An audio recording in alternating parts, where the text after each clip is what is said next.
Buenas tardes a todos, muchísimas gracias por venir. En nombre de la Asociación Colombiana de Derecho de la Competencia les agradecemos su asistencia a estos eventos que son muy importantes, estas mesas redondas que nos sirven para discutir todos los temas que están en este momento en boga, en actualidad. Como panelista quisiera empezar a agradecer a la asociación, por supuesto, por este espacio, a sus directivos y sus fundadores por haber creado este espacio tan importante para desarrollar estas discusiones sobre derecho de la competencia y sobre todos los temas que están relacionados con esta área del derecho.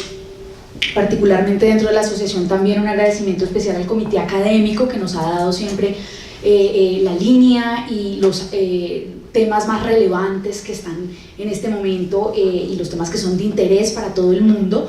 Al Comité de Economía Digital también, varios miembros del comité nos han apoyado también en haber podido configurar este panel tan interesante.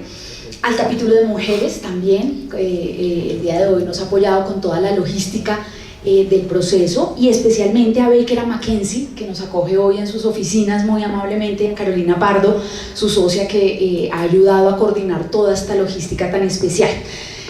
Continúo con un especial agradecimiento a nuestros panelistas del día de hoy, a Juan José Montero, que nos acompaña desde Madrid en una hora bastante indecente, a las 12 de la noche ya. Muchísimas gracias, Juan José. A María Claudia Caviedes, a Germán Vaca y a Ángela Noguera, que nos acompañan también hoy en este interesante panel. Y por supuesto, gracias a ustedes por haber venido. El tema que nos reúne el día de hoy, yo diría más, los temas que nos reúnen el día de hoy, yo creo que son de gran interés para todos, son particularmente vigentes hoy en día. Sin embargo, el derecho de la competencia y el derecho a la protección de datos personales tradicionalmente se han mirado como dos áreas muy diferentes del derecho en general, dos disciplinas que hasta hace algunos años no habían tenido mayor intersección.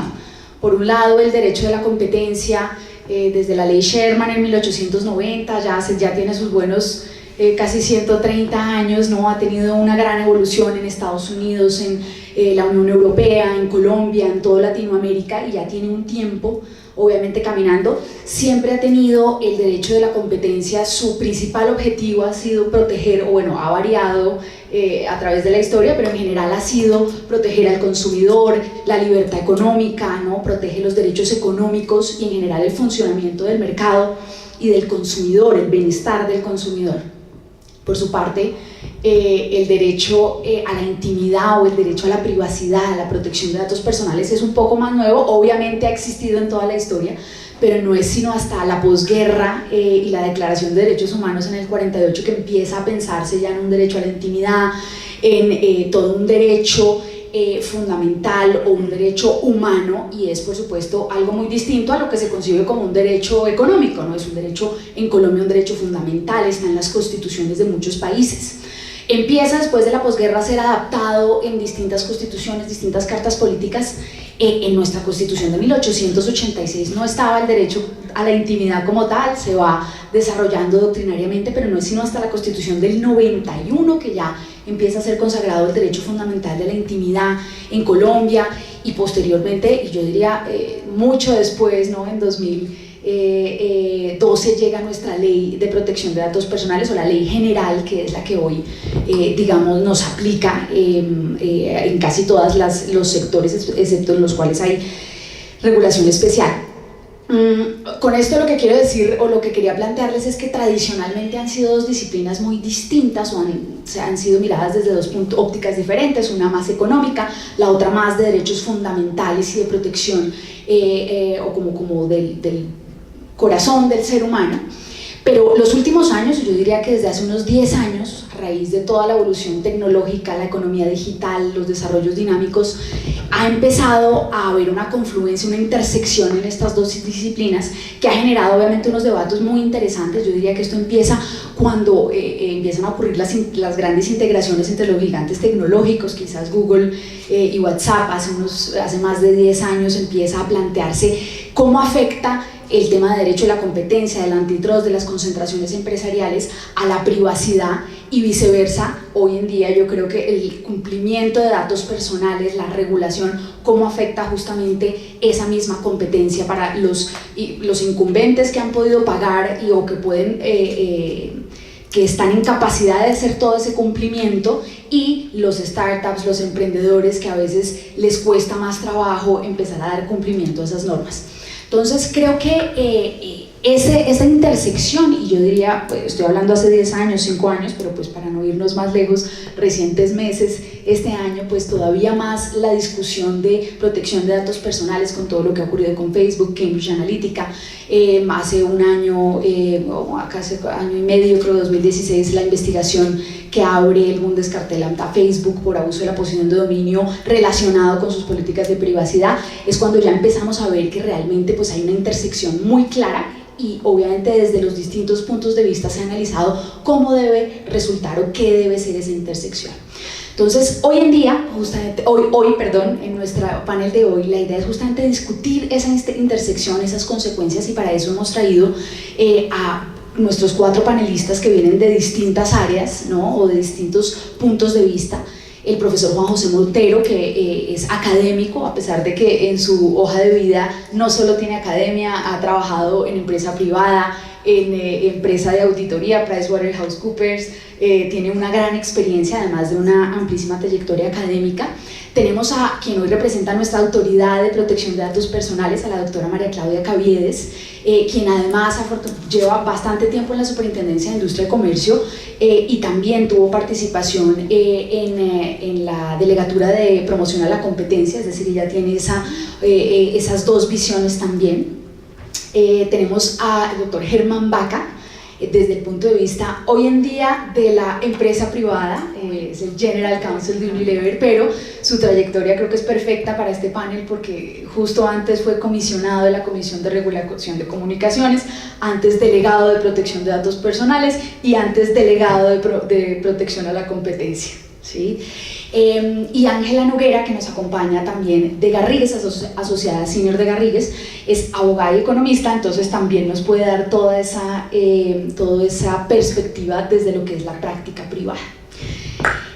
Bueno, sin más discusión, como hemos planteado el panel de hoy, es que cada uno de nuestros panelistas o de los participantes de la mesa redonda haga una exposición desde su punto de vista de varios temas que genera esta intersección entre el derecho a la competencia y la protección de datos personales, y podemos generar de ahí la discusión entre nosotros de la mesa redonda, y por supuesto cualquier pregunta o comentario que ustedes tengan. La idea es que esto sea una discusión muy dinámica, muy interactiva con ustedes y entre los panelistas, entonces siéntanse libres de hacer esas preguntas. En consideración, por supuesto, al profesor Montero, que está en España, vamos a empezar con su intervención. El profesor Montero es licenciado en Derecho de la Universidad de Valencia y doctor en Derecho de la European University Institute. Tiene amplísima experiencia de investigación en temas de regulación económica y particularmente sectores de telecomunicaciones. Hoy en día es profesor titular de Regulación Económica de la UNED en Madrid. Como mencionaba, él no solo es académico, también ha sido abogado practicante y en particular ha sido asesor legal de Uber, que es por supuesto una de las plataformas plataformas tecnológicas de economía colaborativa novedosas que ha generado también muchos de estos debates. Entonces, bueno, por último es coautor del libro La regulación de la economía colaborativa, muy recomendado. Yo no he tenido la oportunidad de leerlo, pero veo que es bastante interesante y creo que justamente es uno de los temas que nos traen el día hoy. Sin más, el profesor Montero nos va a hablar entonces sobre economía colaborativa, Big Data y derecho de la competencia. Lo primero, empezar agradeciendo la invitación a la pequeña verbena y a todos los panelistas y a los asistentes a hacer un debate interesante. No voy a hacer una exposición muy larga para precisamente dar más tiempo luego al debate. Y lo que voy a hacer es intentar plantear lo que yo creo que son los elementos fundamentales de cómo ha ido evolucionando esta economía, digamos, del Big Data, de la digitalización, precisamente para empezar poniendo esos elementos en la mesa para generar este debate.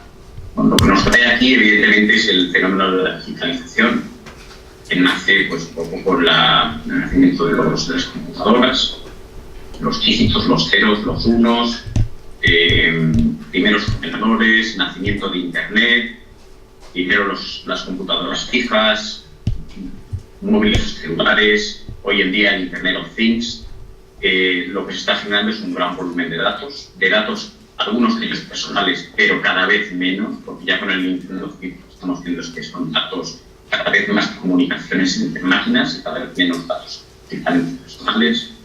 Y lo que se está generando es un gran volumen de datos. Pero ese gran volumen de datos en sí mismo tampoco supone una gran transformación.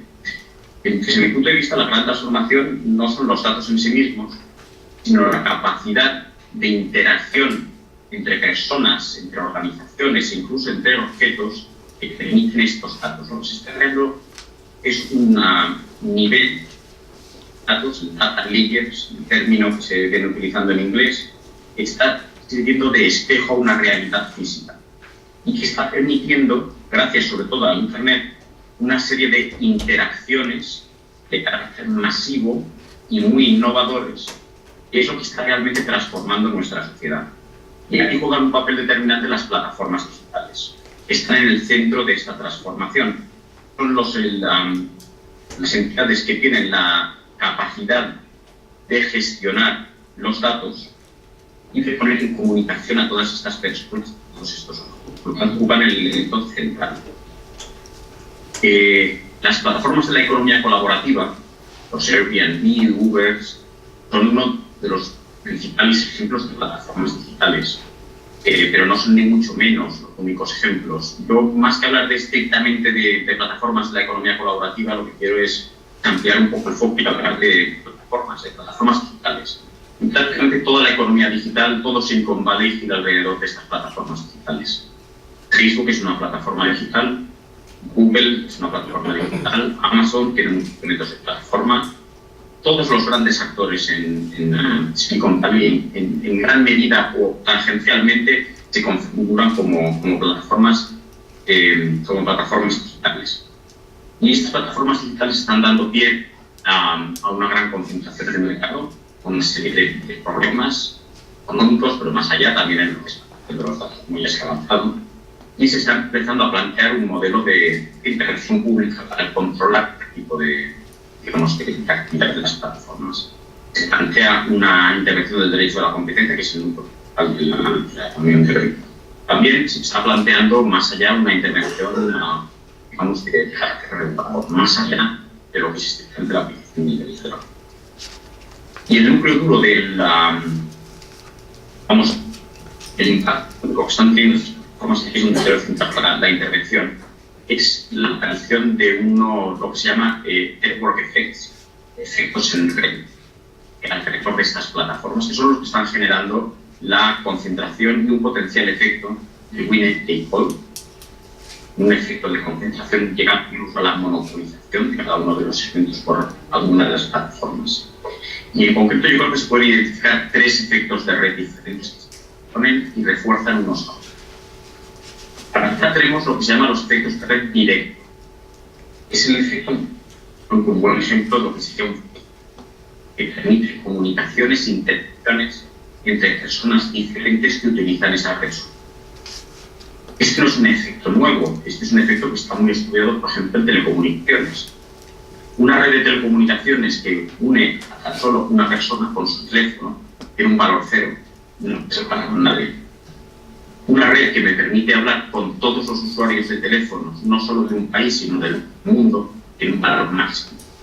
Tiene un valor máximo porque cada una persona que se va uniendo a la red está generando un valor añadido al resto de los usuarios. Esto es lo que se llama el efecto de red directo. Existe en telecomunicaciones y en muchos otros elementos, pero que estas plataformas llevan a otro nivel. Llevan a otro nivel porque en el caso de Facebook, por ejemplo, el nivel de volumen de usuarios pues, está en 2.000 millones de personas en todo el mundo.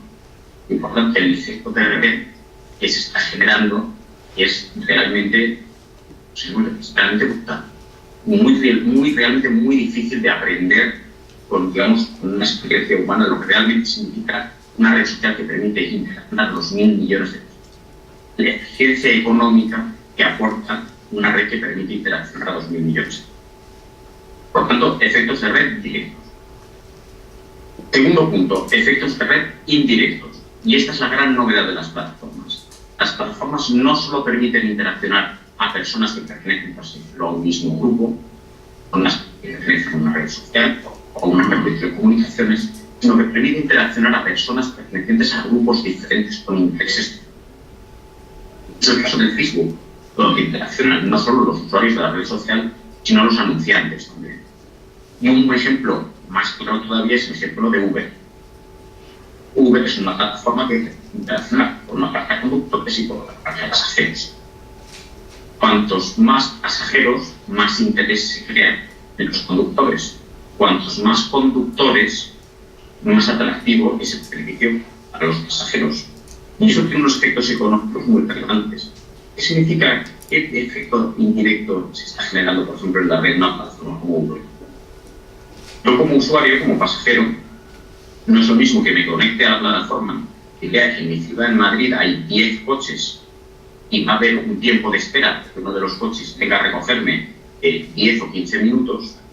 Aquí tengo una ciudad como San Francisco, donde el volumen de coches, de conductores, es tan grande que el tiempo de espera se reduce a una media de entre 30 y 50 segundos. Esta reducción de tiempo tiene un impacto brutal en los costes del conductor, porque un conductor de un taxi habitual puede pasar fácilmente un 50-60% del tiempo con el vehículo vacío, circulando por la ciudad a la espera de encontrar a un pasajero, o esperando a que le llame un pasajero que se encontrará, pues eso, 5, 10, 15 minutos después. Por tanto, teniendo los mismos costes fijos, la gasolina y el vehículo y los costes laborales, el tener el vehículo a 30 segundos del pasajero e ir enlazando un pasajero con otro genera unas reducciones de coste gracias a ese indirecto que son potentísimas. Y encima, como ocurre en Estados Unidos, no sé en qué situaciones en Colombia, el efecto red se vuelve tan potente que podemos coordinar y que el vehículo tome no solo a un pasajero, sino a 2 o 3 que van enlazando un viaje en la misma dirección, no 3 amigos que dejan juntos, no, son conocidas desconocidas que van uniéndose al viaje y que van bajando y subiendo del vehículo a medida que van llegando a su destino. Los costes de prestación del servicio reducen hasta prácticamente situarse en un 20-25% del coste de un servicio de un taxi tradicional. Este es un ejemplo perfecto de las economías, de las eficiencias que derivan del efecto de red indirecto. Estamos hablando de la reducción del 75% de los costes. Esto no solo es el modelo Uber, es el modelo de la gran parte de las plataformas y de estos efectos de red indirecto.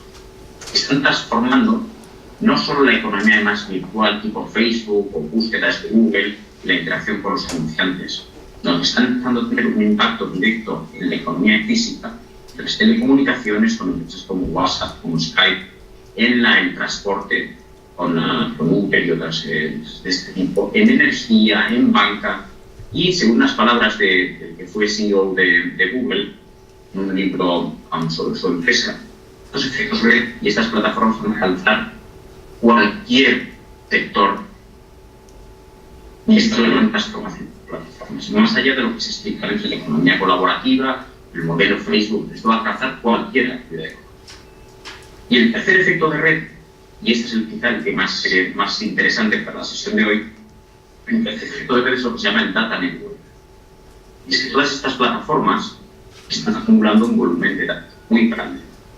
Uber está concentrando un volumen de datos muy grande de los pasajeros, de los conductores, de las preferencias, de las rutas que utilizan, por no hablar de un Facebook o de un Google, los volúmenes de datos de esos 1.500, 2.000 millones de usuarios a nivel global. Pero lo interesante no solo que el volumen de datos sea muy grande, no solo que de esos datos se permita dar un servicio mejor porque se tiene un mejor conocimiento de las demandas de los usuarios y de las necesidades de los prestadores. Hay que entender es que estamos ante un modelo de organización de la interacción que se funda en unos algoritmos de machine learning, donde no es que se esté programando a la antigua usanza un modelo tipo de programación de un Microsoft, donde se está haciendo una programación tradicional en la que se dice si un usuario pide un sí, vamos a mandarle el taxi que esté más cerca. Digamos, existe una circunstancia y una consecuencia. Ese es un modelo de programación antiguo, tradicional, el modelo Microsoft. Pero ese no es el modelo que están utilizando las plataformas. Las plataformas están utilizando un modelo de programación de los algoritmos, puede ser el modelo Google, donde el propio algoritmo lo que hace es analizar los cientos, miles, millones de interacciones para aprender de ellas y en función de lo que se aprende, responder a la necesidad. El mejor ejemplo es el sistema de mejora de las búsquedas que utiliza Google. Cada vez que hacemos una búsqueda, nos aparece en nuestra pantalla la lista de resultados y nosotros elegimos cuál es el resultado que nos parece más oportuno. Google aprende cuál es el resultado mejor y en la próxima búsqueda que se realice reflejará lo que ha aprendido el algoritmo de forma automática, sin intervención humana, a partir de mi búsqueda y de búsquedas de miles de millones de personas todos los días en el mundo. ¿Por qué hay un efecto red aquí? Porque cuantas más búsquedas se producen, mejores son las búsquedas. Cuantas más traducciones automáticas introducimos, por ejemplo, en el traductor automático de Google, mejor es la traducción. Y por eso, cuantos más usuarios utilizan el servicio, mejor es el servicio para todos esos usuarios. Y aquí, con estos tres efectos de red, el efecto de red directo, el indirecto y el data network effect, como todos los efectos de red que existen en telecomunicaciones, en transportes, ferroviarios, en energía, lo que llevan necesariamente es una concentración. Porque para beneficiarse de los efectos de red, cuanto más grandes eres, cuanto más grande eres, mejores efectos, más potentes efectos de red tienes y por lo tanto más competitivo eres. Esto lleva a que el número de Ubers que puede haber en una ciudad sea limitado. No va a haber 20 Ubers en una ciudad porque ninguno de esos 20 Ubers puede tener un volumen necesario para obtener las eficiencias derivadas del sector. Y eso va a llevar necesariamente a una concentración. El efecto del red en los datos tiene exactamente el mismo resultado. La gran cuestión que nos estamos planteando hoy en día es estos efectos de red, los tres efectos de red, que insisto son concurrentes y se refuerzan unos a otros, llegan a agotarse en algún momento o nos llevan a un monopolio natural como en las industrias en red. ¿Hay algún momento en el que tener más datos ya no mejora las búsquedas? Y por lo tanto podemos tener 2, 3, 4, no, muchos más buscadores, porque todos van a agotar las máximas eficiencias derivadas del data network effect y por lo tanto puede haber competencia entre varios buscadores. O por el contrario, estos efectos, estas eficiencias no se agotan nunca y cuantos más datos tienes, más mejora tu algoritmo, más competitivo eres hasta expulsar a todos tus competidores. Este es el gran problema, ¿no? Con todos los efectos de red y por algo que nos ocupa hoy, con los efectos de red referidos a los datos. Realmente es muy pronto para saber si realmente estamos ante efectos de red que no se agotan nunca, que nos llevan a un modelo de winner take all y a un monopolio en cada uno de los segmentos de búsquedas, de intermediación en el transporte urbano, en fin, todas las plataformas con las que estamos tan familiarizados. Pero este es el gran debate. Cuando planteamos este escenario, por esto ya no quiero alargarme más, lo que hacemos es acercarnos mucho al escenario de hace 100 años, industrias nuevas como las telecomunicaciones, la electricidad o el transporte por ferrocarril, donde también había efectos de red, directos y mucho más pequeños en volumen. Ahí sí que se decidió, constató, que llevaban a un monopolio natural porque los efectos de red no se agotaban en ningún momento. Y eso llevó, por una parte, a la monopolización, muchas veces por las autoridades públicas, tener un monopolio, lo que implicaba la capacidad de agotar los efectos de red. Yo tengo un monopolio, todos los usuarios van a trabajar conmigo y voy a conseguir la máxima eficiencia de los efectos de red. Y la primera solución universal en prácticamente todos los países del mundo, en todas las industrias, fue monopolizar. Por público, privado, regulado, como en Estados Unidos. Pero monopolizar para garantizar que agotábamos los efectos. Entonces, eso con el tiempo se identificó. Bueno, también llevaba sus problemas y se identificaron con los de liberación, etc.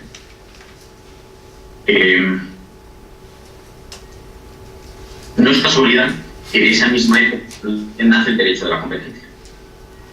Y la experiencia en la aplicación del derecho de la competencia en estas industrias en red, el derecho de la competencia, si bien podía resolver alguna patología muy concreta, algún abuso muy específico, no conseguía modificar lo que era la estructura del mercado.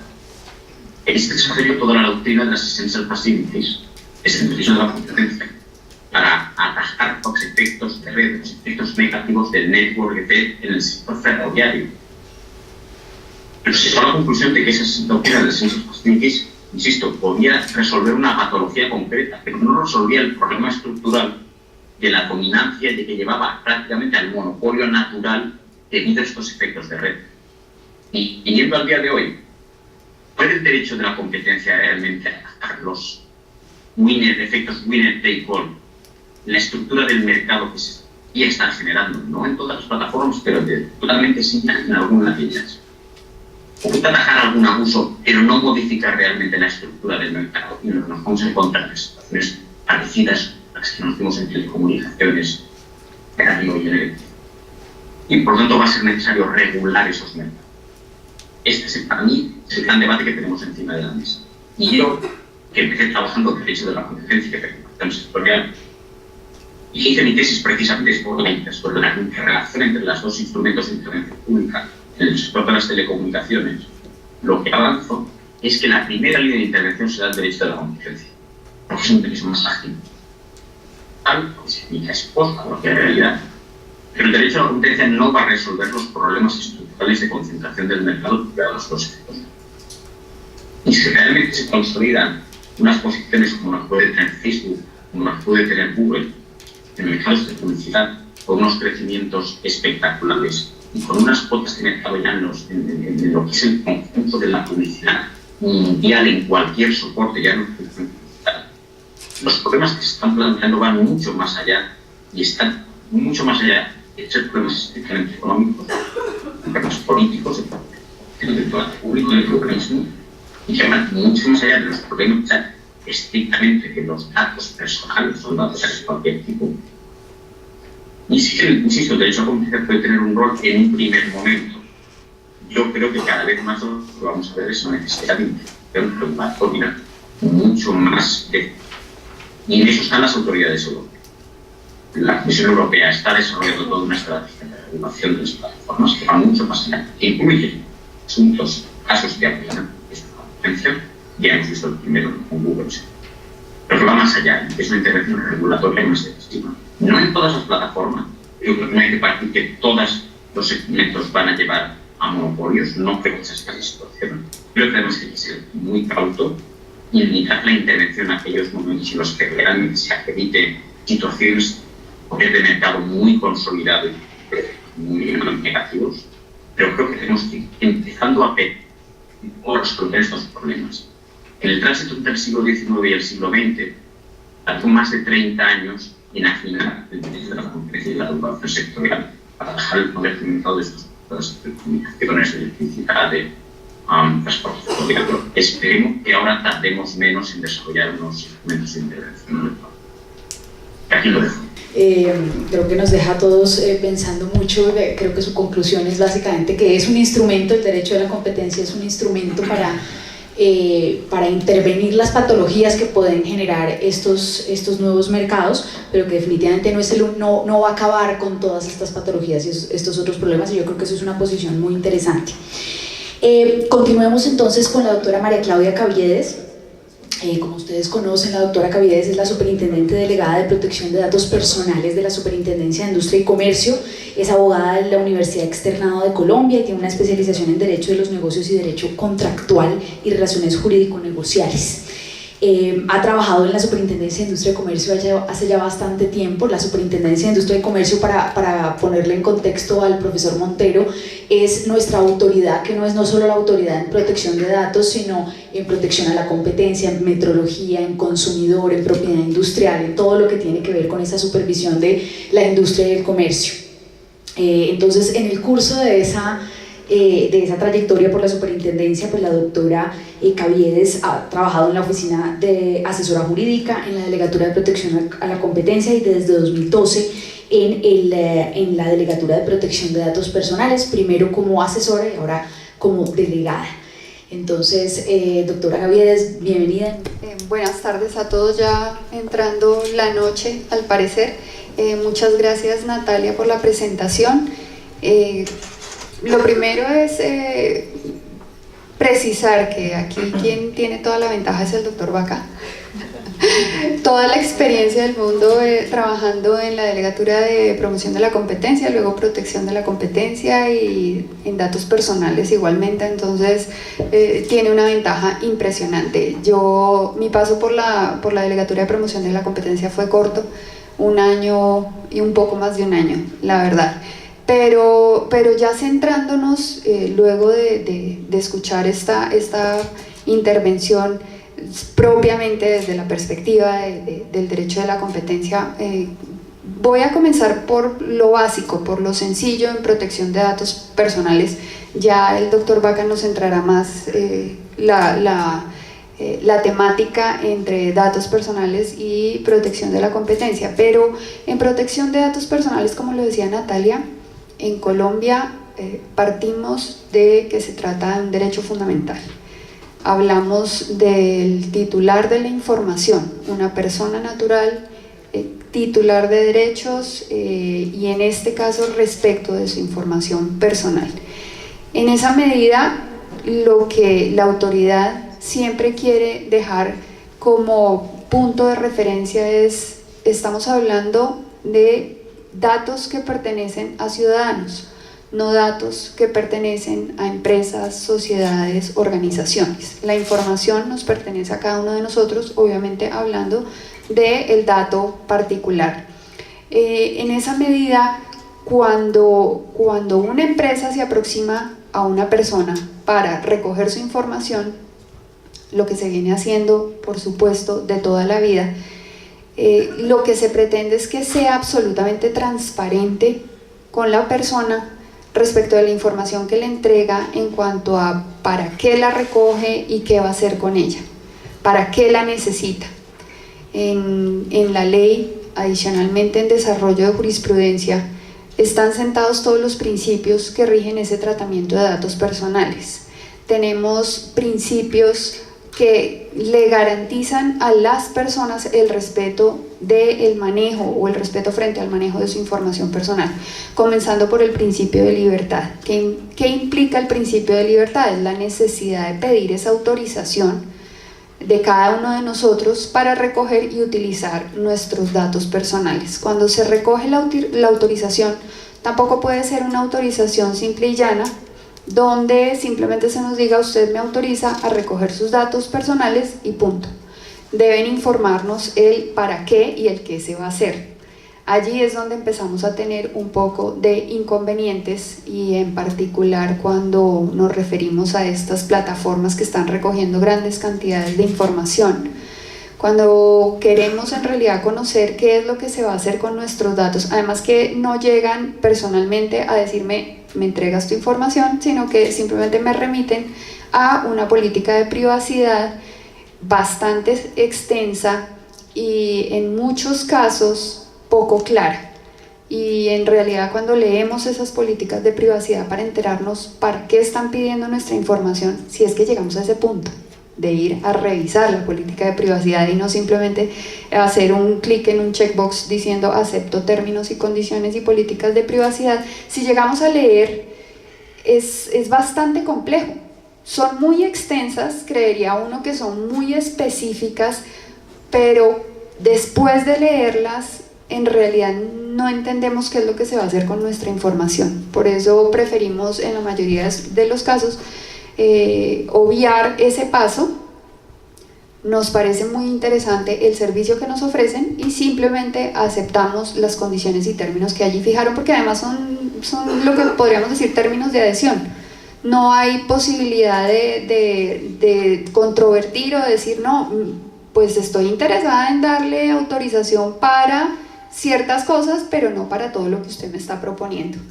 Entonces, ese principio de libertad, que es aquel que implica que quienes recogen la información me pidan autorización, porque el tratamiento debe contar con ese consentimiento previo, expreso e informado, empieza a verse un poco diluido. También dentro de ese decálogo de principios está el de transparencia y ya con lo dicho, entendemos que la transparencia no es tal, no hay tal claridad. Cuando me entregan una autorización como una sombrilla que recoge muchos usos, muchas finalidades, muchos tratamientos, sin precisar ni puntualizar esos tratamientos, simplemente para efectos de llevar a cabo la prestación del servicio que usted está adquiriendo, para remitirle publicidad, para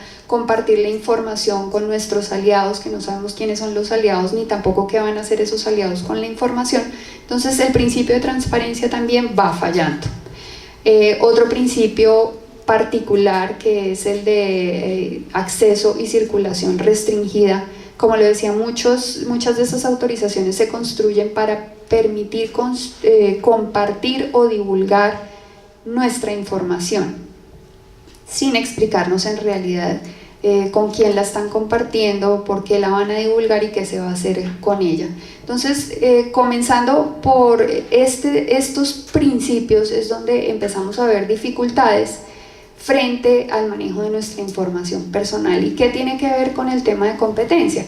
Y es precisamente que en muchos casos esa recolección, y sobre todo con el manejo de redes, pues es una recolección masiva de datos que luego, aplicando una analítica especial con unos algoritmos especiales, llevan a inferir también información de cada uno de los ciudadanos, de cada uno de los titulares. Y esas inferencias lo que llevan es a construir perfiles que involucran en algunos casos riesgos.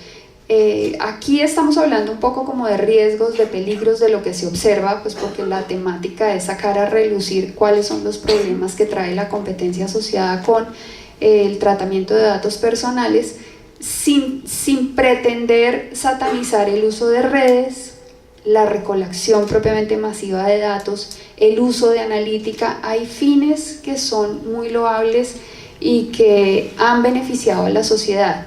Pero cuando los fines son de entrada confusos, pues ya generan cierta prevención sobre si habrá beneficios o no para la sociedad y para los propios titulares. Cuando manejamos grandes cantidades de datos, hoy en día se utilizan no solo a través de las redes, estamos hablando de el uso de diferentes dispositivos inteligentes y dispositivos que tienen sensores y que permiten captar no solo datos que podríamos decir datos materiales, sino que van más allá y lo que capturan son emociones, sentimientos y ya permiten construir esos perfiles incluso psicológicos de las personas. Pues encontramos y evidenciamos riesgos, nuevamente sin que sean claros con los titulares. Es importante, en Colombia lo vemos, las personas no tienen mucha prevención frente a lo que se va a hacer con su información personal. En muchos casos, por cualquier rifa, por cualquier entrega de algún regalo, algún combo, algún premio, a cambio de eso entregamos información y no nos interesa saber realmente para qué le están pidiendo ni qué van a hacer con eso, más allá de que después sí estemos peleando cuando nos llaman a ofrecernos productos y decir usted de dónde obtuvo mi información y cuál es la autorización que le di, pero en ese momento no nos interesa. Si en realidad una empresa quiere ser responsable, quiere ser transparente, es posible que me informe qué es lo que va a hacer. Sí es posible.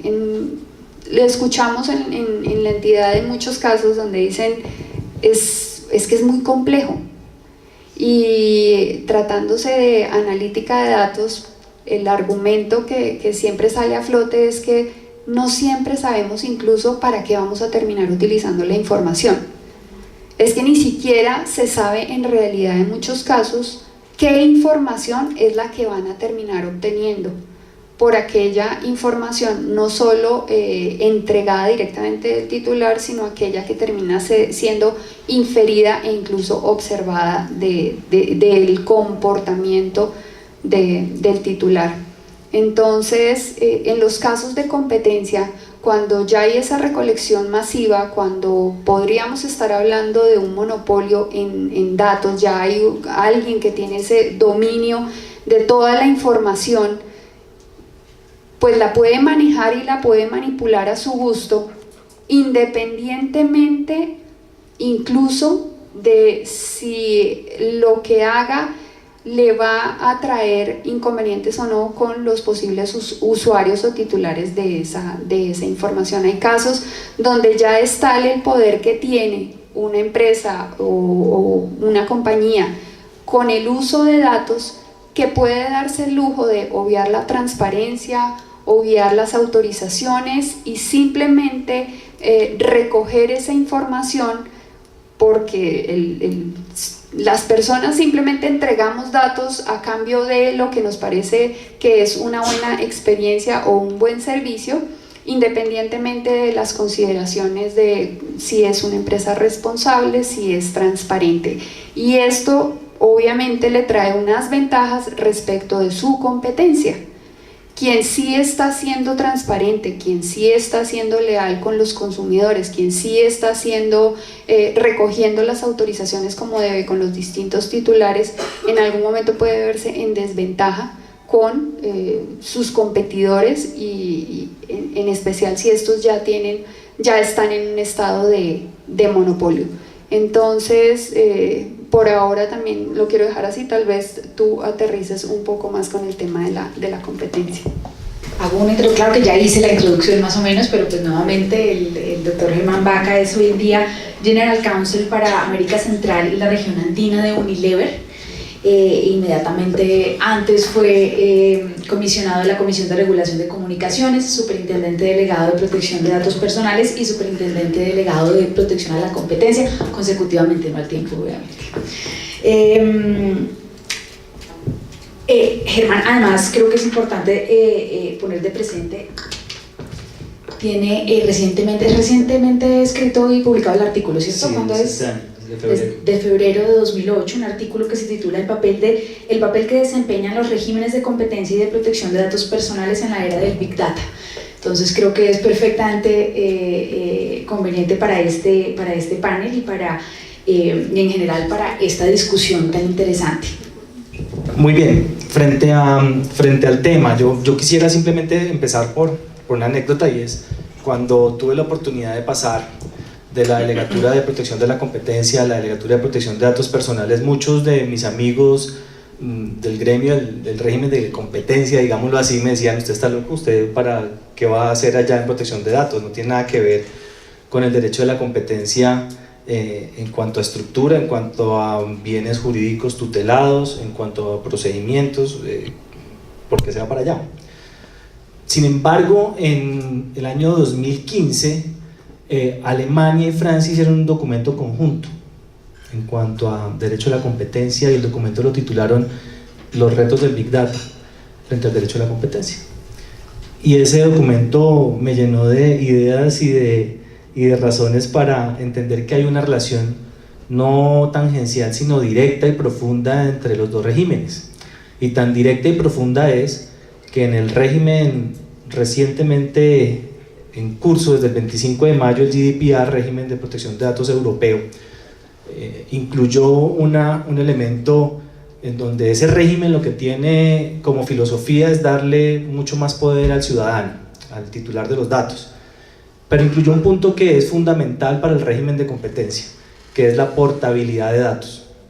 La portabilidad de datos entendida en el mismo sentido de la portabilidad numérica, si alguien ha estado cerca al tema de telecomunicaciones, pero que todos la disfrutamos, que es la posibilidad de cambiarse de operador manteniendo el celular. Esa es la filosofía que tiene el GDPR en Europa hoy, es que los ciudadanos pueden pasarse de una red social o de una plataforma que maneja datos a otra, pudiendo pedir sus datos a la red de origen y llevárselos a otra. ¿Esto qué hace? Que abra un mercado. ¿Esto qué hace? Que puedan haber barreras de entrada. ¿Esto qué hace? Que puedan haber conductas anticompetitivas. Básicamente, digamos que ahí vemos un concepto muy claro y muy estructurado de dónde se encuentran los dos regímenes.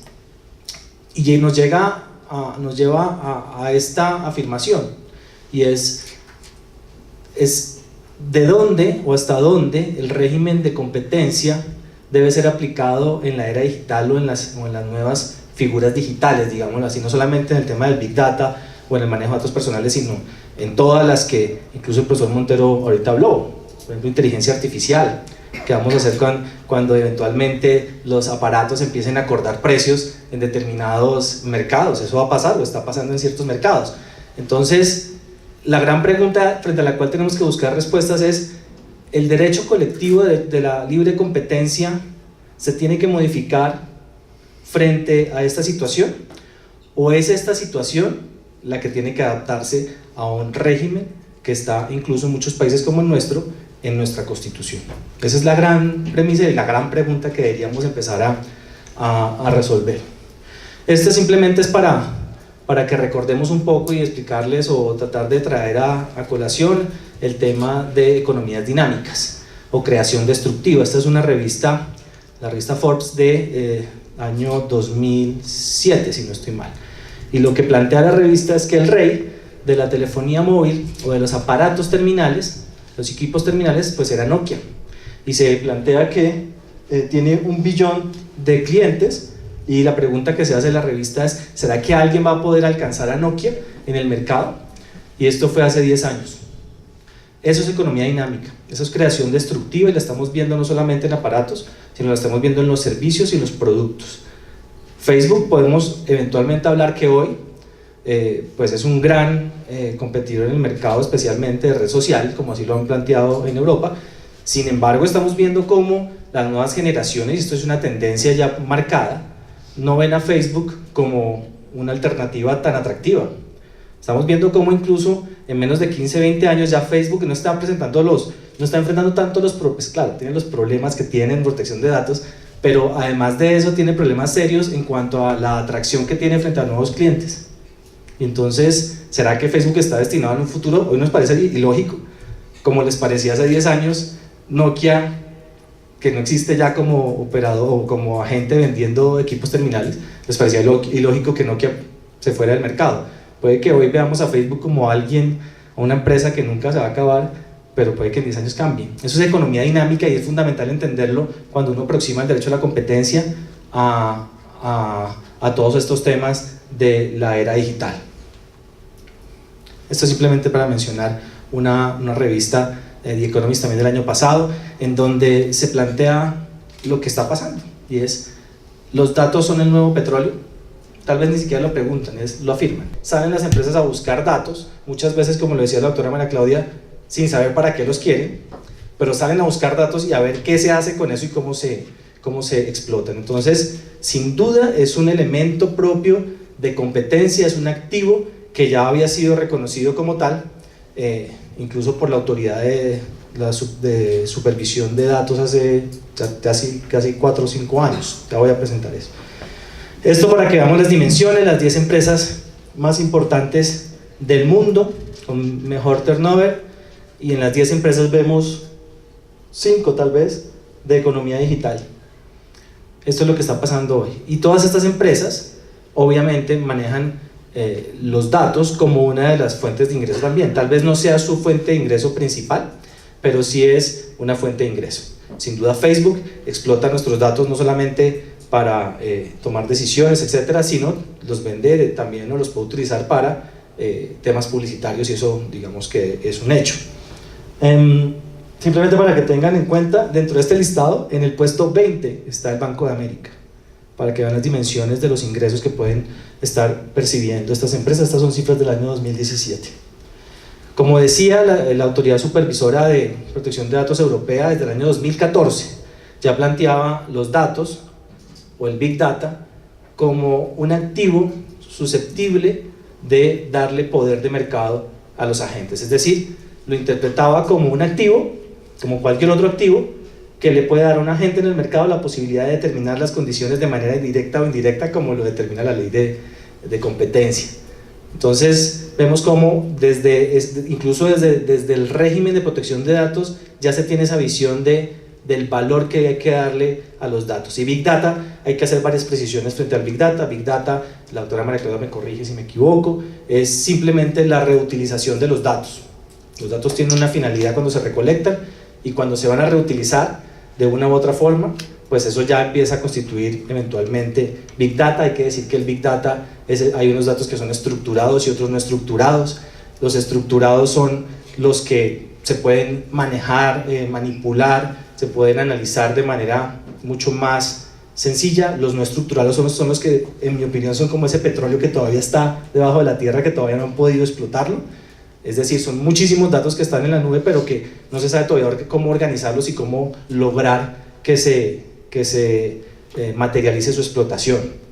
Otro tema importante es saber que en Big Data no solamente hablamos de datos personales. Cuando hablamos de portabilidad, de lo que he venido mencionando, pues estamos relacionándonos a datos personales, y en datos personales ha habido interacción frecuente entre las autoridades de protección de datos y de competencia. Pero hay datos, muchísimos más, que no son datos personales y que eventualmente también pueden generar dominancias. No necesariamente la dominancia se va a dar o se está dando porque se utilicen datos personales. Puede ser porque se tenga el dominio sobre muchísimos datos que son útiles para tomar decisiones. Ahora tampoco se puede satanizar el Big Data. El Big Data es una herramienta fundamental para muchísimas plataformas e innovaciones.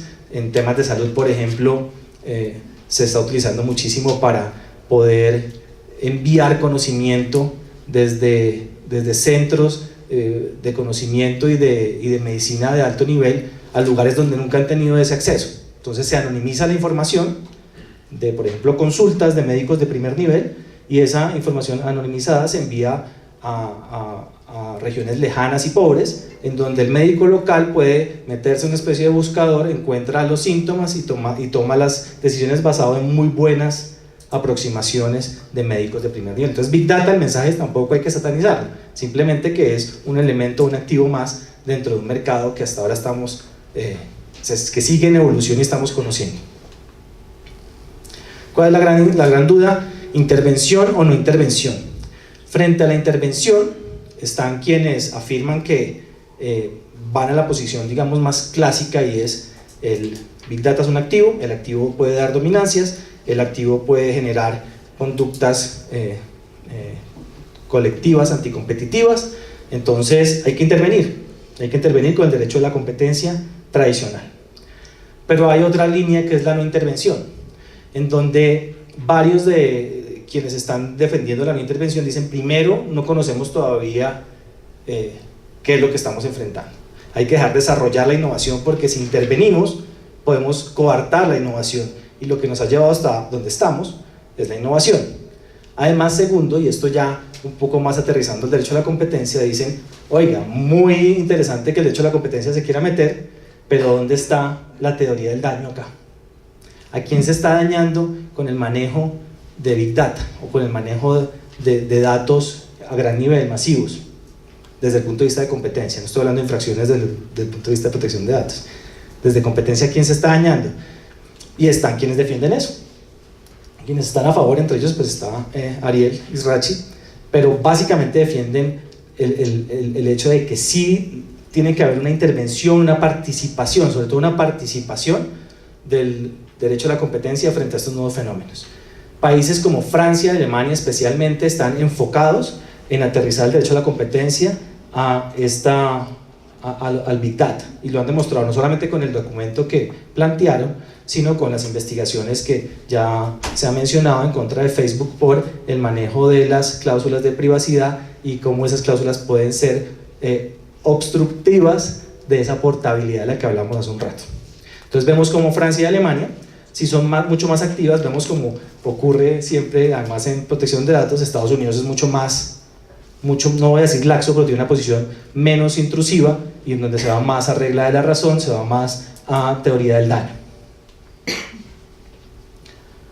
Se habla de efectos procompetitivos, la eterna discusión entre si el monopolio da innovación o si la innovación da monopolio. De Schumpeter, y tú me corriges, desde esa época se discutía eso, y aquí lo que están diciendo es: mire, si usted empieza a intervenir, la innovación se va a coartar. y aquí no vemos cómo hay impacto todavía, no vemos cómo hay una afectación realmente a la competencia, y hay un argumento fundamental, y es que los negocios los crean quienes están siendo eventualmente expuestos. Entonces el argumento principal es: oiga, un momento, usted me está interviniendo por algo, por innovación que yo creé, que además le ha sido un bien para el mundo, y por qué usted ahora me está creando reglas o tratando de imponer reglas a algo que que antes ni existía. Básicamente es lo que está pasando, y obviamente ahí voy un poco con lo que ya explicaba el profesor hace un rato, y es: pareciera que fuera el mismo fenómeno de las telecomunicaciones, cuando arrancaron las telecomunicaciones con las redes de telefonía móvil, por ejemplo, en donde con la estructura de telecomunicaciones iba pegada la posible dominancia. Yo creo que ahí termino para cumplir con el tiempo, pero es un tema que sin duda no tiene respuestas claras todavía. Yo creería que ni en el país ni en el mundo hay una línea clara sobre cuál debe ser la aproximación. La regulación tiene sus problemas, porque la regulación muchas veces no puede ser tan dinámica como va el mercado, y en otras ocasiones los reguladores tampoco tienen las facultades jurídicas o legales para aproximar este tipo de mercados.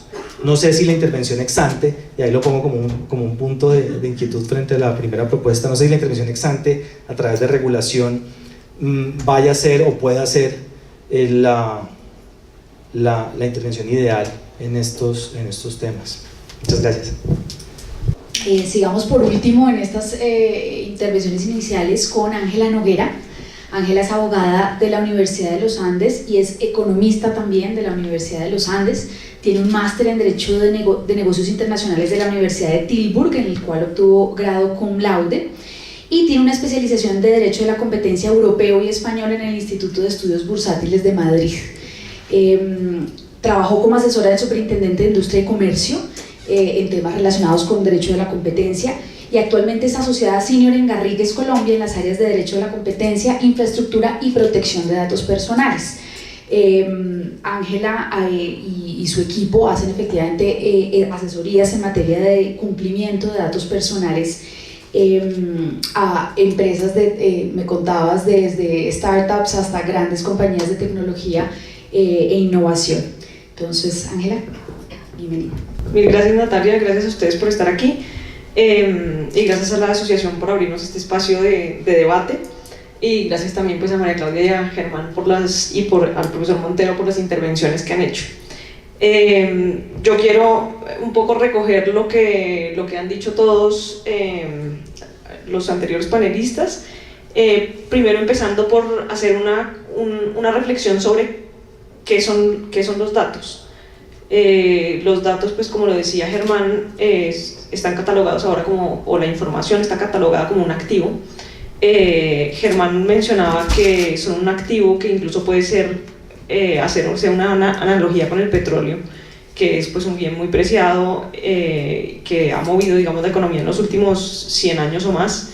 Pero yo me atrevería a decir que los datos tienen características incluso más especiales que lo que es el petróleo. Los datos tienen características también de bienes públicos, a diferencia del petróleo, que es un bien agotable y rival, es decir, si lo usa uno no lo usa otro. Los datos, en cambio, tienen, digamos, una característica mucho más amplia desde el punto de vista, diría yo, económico. Son bienes que no son rivales. Si recogen unos datos míos, los recoge una empresa, esos mismos datos los puede recoger otra empresa, y eso no agota su uso.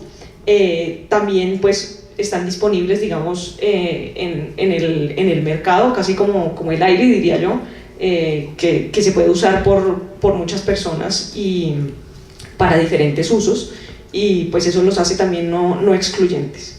Y los datos pues pues es un conjunto, digamos, de información de muchos tipos, como lo han dicho, digamos, los demás panelistas. Pues hay información, ahí en los datos hay información pública, hay información personal, de la información personal hay información que es sensible, otra información que no es sensible, y pues esos datos no siempre, digamos, obviamente ya cuando estamos hablando de datos personales, no siempre están disponibles, no siempre son no excluyentes y no siempre son no rivales, sobre todo cuando ya están agregados y procesados pues, o analizados por una empresa. Entonces, pero esto no hace que dejen de ser un activo, son realmente un activo y son la base para construir productos y servicios, bienes y servicios que nos venden a nosotros en el mercado, e incluso llama la atención que, por ejemplo, el COMPES ahora de Big Data habla de los datos como una infraestructura, que son la base para construir bienes y servicios, y los trata incluso como una infraestructura, y al igual que la infraestructura pública, pues los trata también como bienes públicos.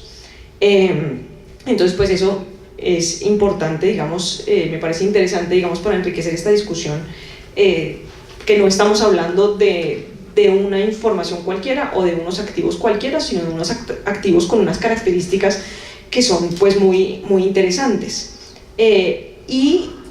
Los datos como tal pues son muy significativos tanto para la economía digital, digamos que es lo que hemos venido hablando, para las plataformas, pero también para otras industrias. Entonces, por ejemplo, bueno, pues para la publicidad digital, que todos sabemos y sufrimos, yo creo, la publicidad digital que nos inunda todos los días y que uno no sabe si es mejor o peor, que se amolda a los gustos de uno, pero pues ahí está. Pero también los datos o la agregación de datos y el análisis de datos personales, ahí sí, no solamente información, sino la información personal, la que caracteriza a cada quien, pues son importantes para otras industrias, por ejemplo para la industria, bueno, no sé, las ventas en general.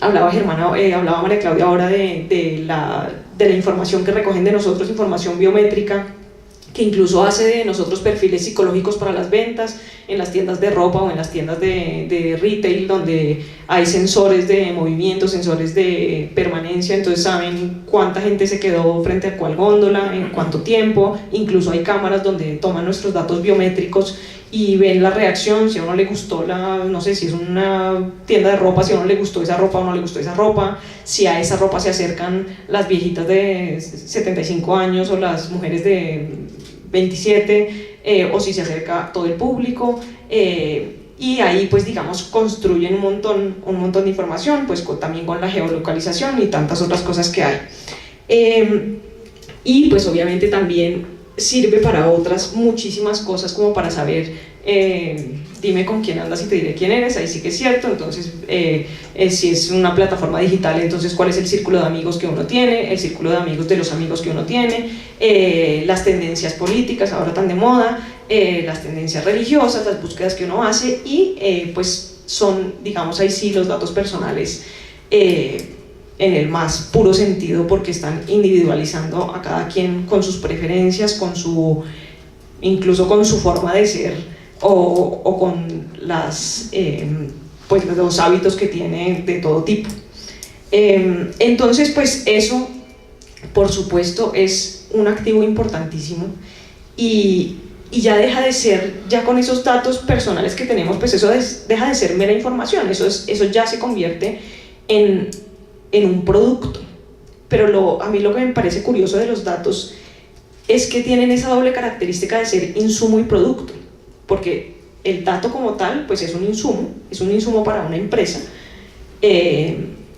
pero también es un producto que vende esa empresa o utiliza esa empresa para pues tantas digamos usos que les dan, como les acabo de dar de ejemplo. Y ya entrando, digamos, un poco pensando en nosotros como consumidores, o nosotros como titulares de datos personales, nosotros también tenemos una doble condición, porque nosotros somos los proveedores de la información, pero a la vez los consumidores de la información. Como estamos hablando de mercados que son mercados de muchos lados, digamos, ya ni siquiera de dos lados, sino de muchos lados, yo como titular de la información doy mis datos personales, por ejemplo, para acceder a cualquier cosa, y a mí el ejemplo que más, digamos, que yo más doy es cuando uno está de afán en un aeropuerto porque necesita coger un taxi, porque necesita encontrarse con alguien, porque necesita saber cómo llegar al hotel, pues uno dice, me voy a meter al wifi del aeropuerto que dice, al acceder a este wifi gratis usted está aceptando nuestros términos y condiciones, y uno dice, no me importa que si voy a vender a mi mamá, yo aquí necesito hacer internet, o sea, esto es una necesidad vital, y voy a, pues acepto los términos y condiciones sin mirar y uso mis 15 minutos de internet, y pues ahí ni idea si le vendí el alma al diablo o qué hice. Pero entonces uno es a la vez pues proveedor y consumidor en ese mismo momento, y eso pues a mí me parece que esa doble condición de proveedor y consumidor es bien importante, porque ahí uno como consumidor, digamos, o uno como titular de los datos está buscando dos cosas. Por un lado, digamos en el nivel más puro de uno como titular de datos personales, pues uno estaría buscando que se le respeten sus principios de libertad, su principio de consentimiento para uno acceder a que un tercero haga el tratamiento de sus datos personales, y pues uno también quisiera, cuando supuestamente uno accede o da autorización al tratamiento de datos, pues saber para qué finalidad se usan. Pero uno mismo también está buscando una finalidad en el producto que usa al conceder, digamos, la autorización para que ese alguien use sus datos personales. Entonces se convierte, digamos, como en un gran círculo, no sé si decir virtuoso o vicioso, ya lo discutiremos de pronto más adelante, en el que yo le doy los datos a la empresa a cambio de un servicio, bien sea que yo pague o no pague por ese servicio. La empresa me provee un bien o un servicio, pero a su vez la empresa coge mis datos, los analiza para R&D, o sea, Research and Development, para hacer mejor su empresa, mejor su producto, mejor su servicio, pero también los utiliza para vender publicidad a un tercero, para que a su vez ese tercero me venda a mí productos o servicios, y también los usa para otras cosas. Y en eso pues digamos que hay una consecuencia muy loable, que es lo que hablaba el profesor Montero ahora, que es a mayor información que yo doy, más información tiene la empresa para analizar, mejor hace su producto o su servicio, y hace que yo tenga más ganas de usar ese producto o servicio, e incluso invite a otros a usar ese bien o servicio. Y no pensemos solo en las plataformas digitales, sino en general en cualquier bien o servicio que, por ejemplo, no sé, y hablo de un caso que creo que nos pasa a todos, que uno dice, es que la ropa de tal almacén a mí no me horma, es que en cambio a mí la ropa de tal, no, es que a mí esos pantalones sí me quedan perfectos, pero las camisas de este lado son las que me quedan bien. Imagínense lo que puede hacer un almacén o pues una tienda de confecciones si tiene toda esa información de uno y dice, pero es que se le queda el pantalón, nunca compra pantalones en esta tienda, pero siempre compra camisas, y analiza que los pantalones los compra siempre de otro lado, y dirá, pues si yo hiciera los pantalones tal como los hace esa otra tienda, yo podría cautivar a ese consumidor para tener pues proveerle un mejor producto, un mejor servicio. Y todo eso pues lo pueden estar haciendo con nuestros datos personales. Entonces pues por ese lado digamos que hay muchos beneficios, pues, vemos los beneficios que hay del uso de esos datos, pero pues también hay otras consecuencias, que son pues el poder que le puede dar a esa empresa usar ese, ya no sé si llamarlo insumo o producto, pero es el insumo que yo le doy, el producto que él saca de analizar la información. Y pues eso puede hacer que una empresa se convierta en dominante en el mercado por usar esa información, por lo mismo pues que veníamos hablando. A mayor información que yo recojo como empresa, tengo un mayor volumen de información recaudada, un mayor volumen de información procesada, una mayor capacidad de perfeccionar el producto o servicio de acuerdo con mis objetivos, que pueden ser el bienestar del consumidor o pueden ser mi propio bienestar, por supuesto, también, y eso genera o puede generar una mayor satisfacción en el cliente, puede generar una mayor comprensión de las necesidades del cliente, y también toda esa información pues que puede generar efectos hacia terceros, no sé si llamarlo externalidades o no, porque aquí está Miguel y de pronto estoy cometiendo una brutalidad técnica, pero pues generan efectos en los que, por ejemplo, a las empresas de publicidad les interesa estar en el lugar donde la empresa ha analizado mejor la información. Es decir, y pues eso se ha hablado, digamos, ya en diferentes círculos, por ejemplo, la publicidad que vende Facebook o la publicidad que vende Google, que son empresas que tienen realmente un conocimiento muy profundo de cuál es el comportamiento de un usuario, pues son espacios publicitarios muy apetecidos en donde ciertas empresas quieren estar y a toda costa pues dicen yo pago lo que sea porque esa información de publicidad que le va a llegar a ese usuario pues va a ser muy digamos alineada con sus preferencias y muy seguramente va a ser muy efectiva. Y eso pues, ¿qué puede pasar con eso? Pues por supuesto cosas muy buenas pero también cosas muy malas, porque ahí yo pienso que no diría ese monopolio, pero ese gran poder de analizar la información y analizarnos a nosotros como consumidores puede traer efectos como por ejemplo, ya hablando en temas de abuso de posición de dominio, pues podría ser que esa empresa obstruya o impida el acceso de otros al mercado, diga usted no es tan bueno como yo y yo le voy a obstruir el acceso a este porque yo soy el que tengo el poder de esa información y no ese tercero. E incluso pensándolo respecto del titular de la información y un poco en la línea con lo que hablaban María Claudia y Germán, yo como empresa puedo estar subordinando la entrega de mi producto o mi bien a condiciones que nada tienen que ver con el contrato, que es un poco pues lo que hablaba María Claudia Germán, que es yo misma, pues lo que les estaba diciendo, yo para acceder al wifi del aeropuerto con el afán que tengo para conseguir el taxi, me están condicionando, digamos, la prestación de ese servicio a unas condiciones que nada tienen que ver con la prestación de un servicio de wifi, sino con otras cosas que van a tomar toda mi información. Eso entonces, pues yo creo que ahí hay una clarísima interacción entre el régimen de protección de datos personales y el régimen de competencia, viéndolo sobre todo pensando que es que los datos personales, por ser un activo, pues son un bien más en la economía y es un bien susceptible, como bien lo decía Germán, un bien susceptible a ser pues manipulado por el mercado y a que empresas vayan a incurrir en prácticas anticompetitivas. Y para finalizar, porque creo que ya se me estaba acabando el tiempo, otro tema en el que yo creo que pueden interactuar el derecho de la competencia y la protección de los datos personales es a través de la incorrecta categorización de los datos. Les decía al principio, pues hay datos públicos, datos privados, datos que no son ni siquiera personales, sino pues simplemente información, y cuando esa información se cataloga como por ejemplo dato personal sensible o como dato personal cuando no necesariamente es, o cuando se puede despersonalizar el dato, por ejemplo a través de las herramientas de anonimización, pues se genera un poder de mercado que no es necesariamente el que se quiere, y es un tema, digamos, no solamente de mercado en el sentido privado, sino de política pública, y vuelvo ahí al COMPES de Big Data, en el que una de las mayores misiones que se plantean en el COMPES es hay que lograr que las entidades públicas entiendan que los datos personales no pueden ser, o la legislación de datos personales no puede ser un arma para decir es que no te puedo entregar la información pública porque tiene datos personales o porque es clasificada,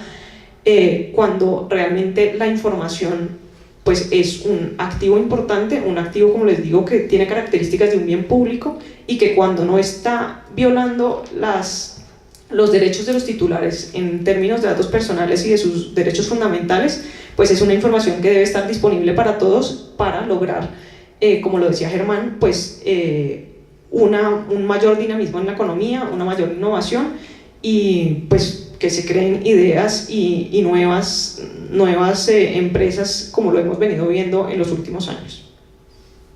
Muchas gracias, Ángela, muchas gracias a todos por su intervención. Desde su punto de vista y desde su perspectiva, yo creo que cada una ha sido muy valiosa y yo creo que nos hace reflexionar sobre todas esas intersecciones que tienen estas dos disciplinas, el derecho a la competencia y la protección de los datos personales, desde diversos puntos de vista, la regulación, la naturaleza de los datos, si son un activo, si hay problemas de privacidad, si son un insumo, un producto, pues son los dos, los efectos de red que pueden generar esos mismos datos personales y por supuesto, cosa que no es menor, es la importancia de esa intimidad y de esa privacidad que se debe respetar y se debe mantener en todos los procesos de recopilación de datos personales. Un poco para empezar a abrir el debate, quisiera tomar, bueno, de varias de las cosas que ustedes dijeron, el tema de la portabilidad de los datos. Me parece que es un tema muy interesante, creo que toca un poco todo lo que han hablado ustedes desde el punto de vista de protección de datos personales. Me llama la atención, siendo la portabilidad un concepto muy que pensaría uno que viene desde el derecho de la competencia, ¿no? Las facilidades esenciales de permitir la competencia, que esté en el reglamento europeo de protección de datos personales. No sé si todos los asistentes conocen, pero recientemente el 25 de mayo ha entrado en vigor el nuevo reglamento europeo de protección de datos personales y en su artículo 20 tiene una disposición muy particular e interesante y establece que los usuarios y los titulares de sus datos pueden pedir esa portabilidad de sus datos y llevar sus datos de una plataforma a otra. Usualmente se había visto eso como un elemento de derecho de la competencia y resulta bastante interesante que venga previsto en una norma de protección de datos personales. Un poco para abrir el debate y quisiera entender la posición de ustedes, cada uno su opinión en relación con esto pensaría yo primero, ¿era necesario esa especificidad o las normas de promoción de la competencia y de protección a la competencia ya eran suficientes para atacar esta dificultad o para prever esta posibilidad de la portabilidad de los datos de los usuarios? Dos, sería entonces un problema de protección de datos personales o de derecho de la competencia o de los dos. Y tres, y esto es tal vez un poco para nuestros tres panelistas colombianos, ¿cómo verían eso ustedes en la aplicación en Colombia?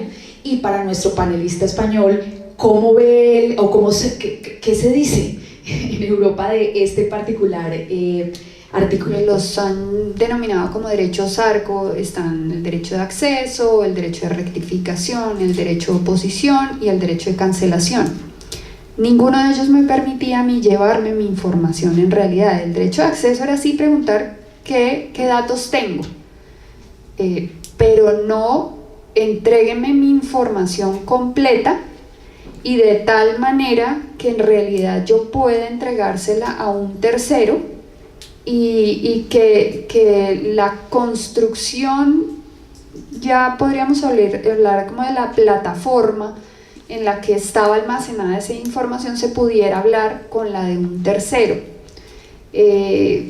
Cuando revisamos las guías que expidió en el 2016 el grupo de trabajo del artículo 29 sobre la portabilidad, lo que dice es básicamente es una forma más de derecho de acceso, pero ya que quedó reconocida dentro del reglamento y ya no es posible para los responsables del manejo de la información presentar oposición alguna,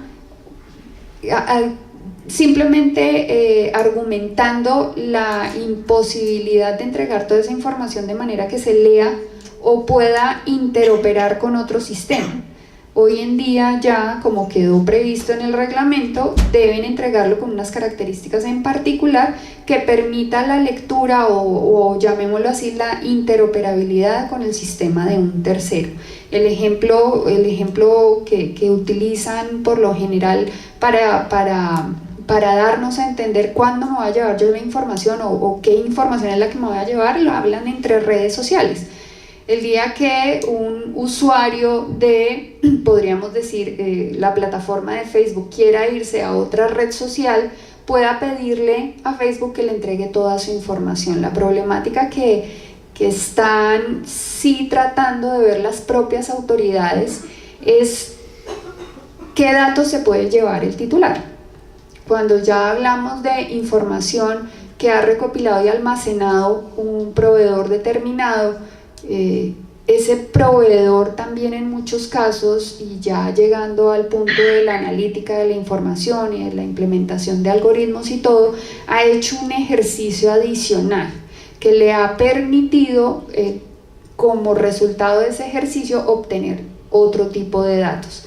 Entonces, en principio, y hablando con autoridades europeas, como el enfoque que se está dando es qué datos se puede llevar, los datos que entregó directamente el titular, los datos que se derivaron de la actividad propia del titular en interacción con esa plataforma, pero ya los datos inferidos, aquellos que ya podrían implicar una complicación frente a otros derechos también que son reconocidos para la empresa como derecho de autor respecto de esos algoritmos utilizados y esos datos inferidos. Allí ya están estableciendo una limitante o una barrera, y se dice pueden entregar los primeros, los directamente entregados por el titular, aquellos que se derivan de su actividad con la plataforma, pero los inferidos ya quedarían aparte. Igual entiendo que están todavía pues en la construcción de y entendiendo que el reglamento hasta el viernes pasado entró en vigor. Creería yo que es mucho lo que todavía queda por definirse y por entender. En Colombia, solo ya para tener en cuenta tu pregunta, en Colombia no está previsto. En Colombia tenemos sí el derecho de acceso, y el derecho de acceso permite, o por lo menos en la reglamentación lo que dice es se deben adoptar las herramientas necesarias o la forma de entrega de la información que sea estructurada, que sea de manera sencilla, fácil, legible para el titular, pero no exige que permita así esa interoperabilidad con sistemas de terceros. Entonces, por ahora creo que estamos ahí, y pues vamos a ver también desarrollos que vengan con la interpretación que se le dé al artículo 20 del reglamento. Valga la cuña, la próxima semana es el Congreso de Protección de Datos Personales en Santa Marta, que tiene además en su agenda académica bastantes discusiones sobre el nuevo reglamento, que creo que es muy interesante, porque otra cosa que les quería plantear para que incluyan ojalá en su exposición es la regulación. Pensaría uno per se es territorial, pero cada vez estamos viendo que en estos gigantes tecnológicos y en lo que está ocurriendo hoy en día, regulaciones que en principio serían locales o pues europeas, por ejemplo, están teniendo un impacto en todo el mundo, en la medida en que todo el mundo se está preguntando, bueno, esto me aplica, o de todas formas está elevando los estándares de estos gigantes tecnológicos, elevando desde el punto de vista de protección de datos personales, por ejemplo, y me parece que termina ocurriendo que esa regulación que debiera ser territorial pues termina siendo global. Entonces me parece que sería bueno si nos pueden dar también su opinión sobre eso. No sé, Germán, si quieres seguir. Muy rápidamente, el reglamento, como ya anticipé, tiene dos líneas muy fuertes.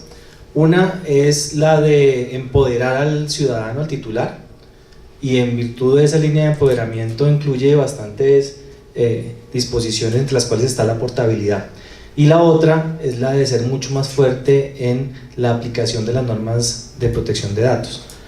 Entre otras cosas, las multas se incrementaron sustancialmente, y un poco como tratando de llevarlo a lo que hay en competencia.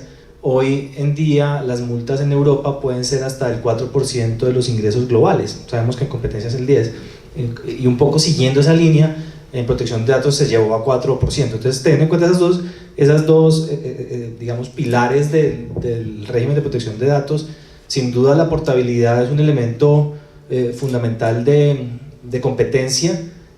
La no portabilidad es una posible barrera a la entrada, y así lo hemos visto incluso en un caso muy terrenal, muy local, que es el famoso caso de Comcel del año 2012, en donde la sanción en contra de Comcel, la de 87.000 millones, fue principalmente por impedir la portabilidad numérica móvil en Colombia, y era básicamente varias estrategias dirigidas a que un usuario no pudiera de manera fácil implementar o realizar lo que ya la Comisión de Regulación de Comunicaciones había autorizado, y era que uno se pudiera trasladar de un operador a otro con el mismo número. Entonces, sin duda, la no portabilidad puede ser una barrera. Al abrirla, lo que se da es la posibilidad de competencia. Ahora bien, yendo un poco a tu segunda pregunta, yo creo que lo de siempre en temas, bueno, no tanto en competencia, pero en protección de datos sí, y es que no estamos en Dinamarca, sino en Cundinamarca. Yo creo que y me atrevo a decir que globalmente tampoco, no es solamente un tema de Colombia. La filosofía del GDPR es muy bonita, lo que se está presentando es bastante profundo, pero lo que puede pasar en la práctica es muy distinto. Primero, porque Estados Unidos no necesariamente está con eso. Estados Unidos siempre ha tenido una línea muy distinta en materia de protección de datos y la mantiene hoy en día, más aún hoy con Trump, porque con Obama habían llegado a unos acuerdos de Building Bridges, y tú me corriges, en donde ya casi llegaban a unos acuerdos de cómo iba a ser la transferencia de datos y un montón de principios frente a la protección de datos, y hoy en día el presidente Trump tomó dos decisiones muy fuertes, una de las cuales en donde lo que quiere es que los operadores de red de internet sean los dueños de los datos que pasan por su red de manera abierta, lo cual va en contra de cualquier principio de protección de datos, y por otra está tumbando el principio de neutralidad de red, que no es otra cosa que la posibilidad de que cualquier plataforma, operador que quiera participar en las redes de internet, pues lo haga de maneras no discriminatoria. Es decir, que los proveedores de red no puedan discriminar entre a quién le prestan o no el servicio en materia de precios, por ejemplo. Entonces lo que está pasando con la neutralidad es que un operador que eventualmente puede ser un innovador, una startup, quiere meterse a la red y eventualmente lo que puede pasar con el tema de que se acabe la neutralidad de red, eventualmente le van a cobrar mucho más de lo que puede y la capacidad va a estar más llena con los que más pagan y eventualmente se le da más capacidad a los que tienen más ingresos o los que pagan mejor. Entonces con esas dos medidas Estados Unidos abiertamente se está separando de toda esa filosofía europea de protección de datos. Entonces el gran reto a partir del 25 de mayo es ver cómo va a funcionar eso en el mundo, porque como tú bien lo dices, esto no es un tema únicamente de Europa ni de Estados Unidos, sino de todos nosotros, y ahí lo aterrizo un poquito al gran problema en Colombia. El gran problema en Colombia es la ausencia de presencia local de los agentes del mercado, y nos pasó con María Claudia en un par de investigaciones, me acuerdo mucho una de Disney en donde veíamos que había una clara infracción al régimen de protección de datos, no sé si hay alguien aquí refiriendo a Disney, pero cuando hicimos las visitas de inspección propias de las facultades que teníamos, pues llegamos y lo único que tenía Disney en Colombia eran muñequitos, porque se encargan muñequitos físicos, porque se encargan de el marketing y nada más, y eso pasa con otras tantas, muchas empresas en donde si eventualmente pensáramos en un futuro en una posible conducta de abuso de posición dominante a través de los datos personales, pues lo primero que habría que hacer es una investigación, y lo primero que se hace en la investigación es una posible visita, y lo primero que se hace al entrar a la visita es tratar de encontrar información, y no va a haber información. Entonces ese tema de presencia de los agentes en el mercado nacional es un tema ya de platanizar. Al platanizarlo vemos que es muy bonito lo que discutimos, pero cuando lo aterrizamos puede ser muy complejo. Lo que pasa es que es verdad que eso también tiene implicaciones para la competencia. A mí me gustaría subrayar solo un elemento. La portabilidad no es un elemento de derecho, es un elemento de regulación sectorial, de industria entera. Yo creo que es una cosa que vamos a ver cada vez más. Soluciones implementadas a lo largo de los últimos 30 años, pero algunas a lo largo de los 100 años de existencia de estas industrias en el Perú, vamos a ir viendo cómo se van exportando lo que estamos llamando las nuevas industrias en el Perú. Y la portabilidad es uno de estos ejemplos, ¿no? Esta que tiene un aspecto específicamente de el dato, de protección del titular, el dato que yo creo que es el principal. Cuando esto viene más de la gente que trabaja el tema de protección de datos, más que de gente que puede estar trabajando en plataformas o en competencia, pero tiene también un efecto en competencia, digamos, en incrementar la competencia y reducir, como decían, las barreras de entrada al mercado. Yo creo que la aplicación práctica va a ser limitada. Cada uno puede utilizarlo a nivel individual para cosas interesantes. Yo he empezado ya a título individual 2 o 3 usos de empresas con las que me he enfrentado en los últimos años, que yo me quiero migrar para otra plataforma y no me dejan llevar en el visto. Yo estoy contento. Pero creo que realmente el volumen de datos que están acumulando las plataformas, la automatización de la gestión de esos datos, el volumen es tan grande que comparado con los ejemplos concretos de portabilidad que se pueden producir por iniciativa individual de los titulares, va a tener un éxito nulo en el mercado. Más allá de todos los debates políticos que vamos a tener, que van a ser muy interesantes. La capacidad individual, siguiendo un procedimiento que va a ser muy oneroso, muy complicado, de llevarme el dato, comparado con los miles de millones de datos que se van generando todos los días, va a ser una pequeña impacto real en el mercado más bien limitado. No olvidemos además que es que el poder de mercado de estas plataformas en realidad no deriva tanto de que no te puedes depurar. Ese es un elemento más. Pero en realidad muchas de las plataformas, por ejemplo, el multi-homing, puedes estar utilizando varias plataformas en paralelo y estar generando datos para varias plataformas. Yo creo que el poder de mercado de la mayoría de las plataformas no viene de la viene de los efectos indirectos de tener 2.000 millones de personas utilizando sus plataformas.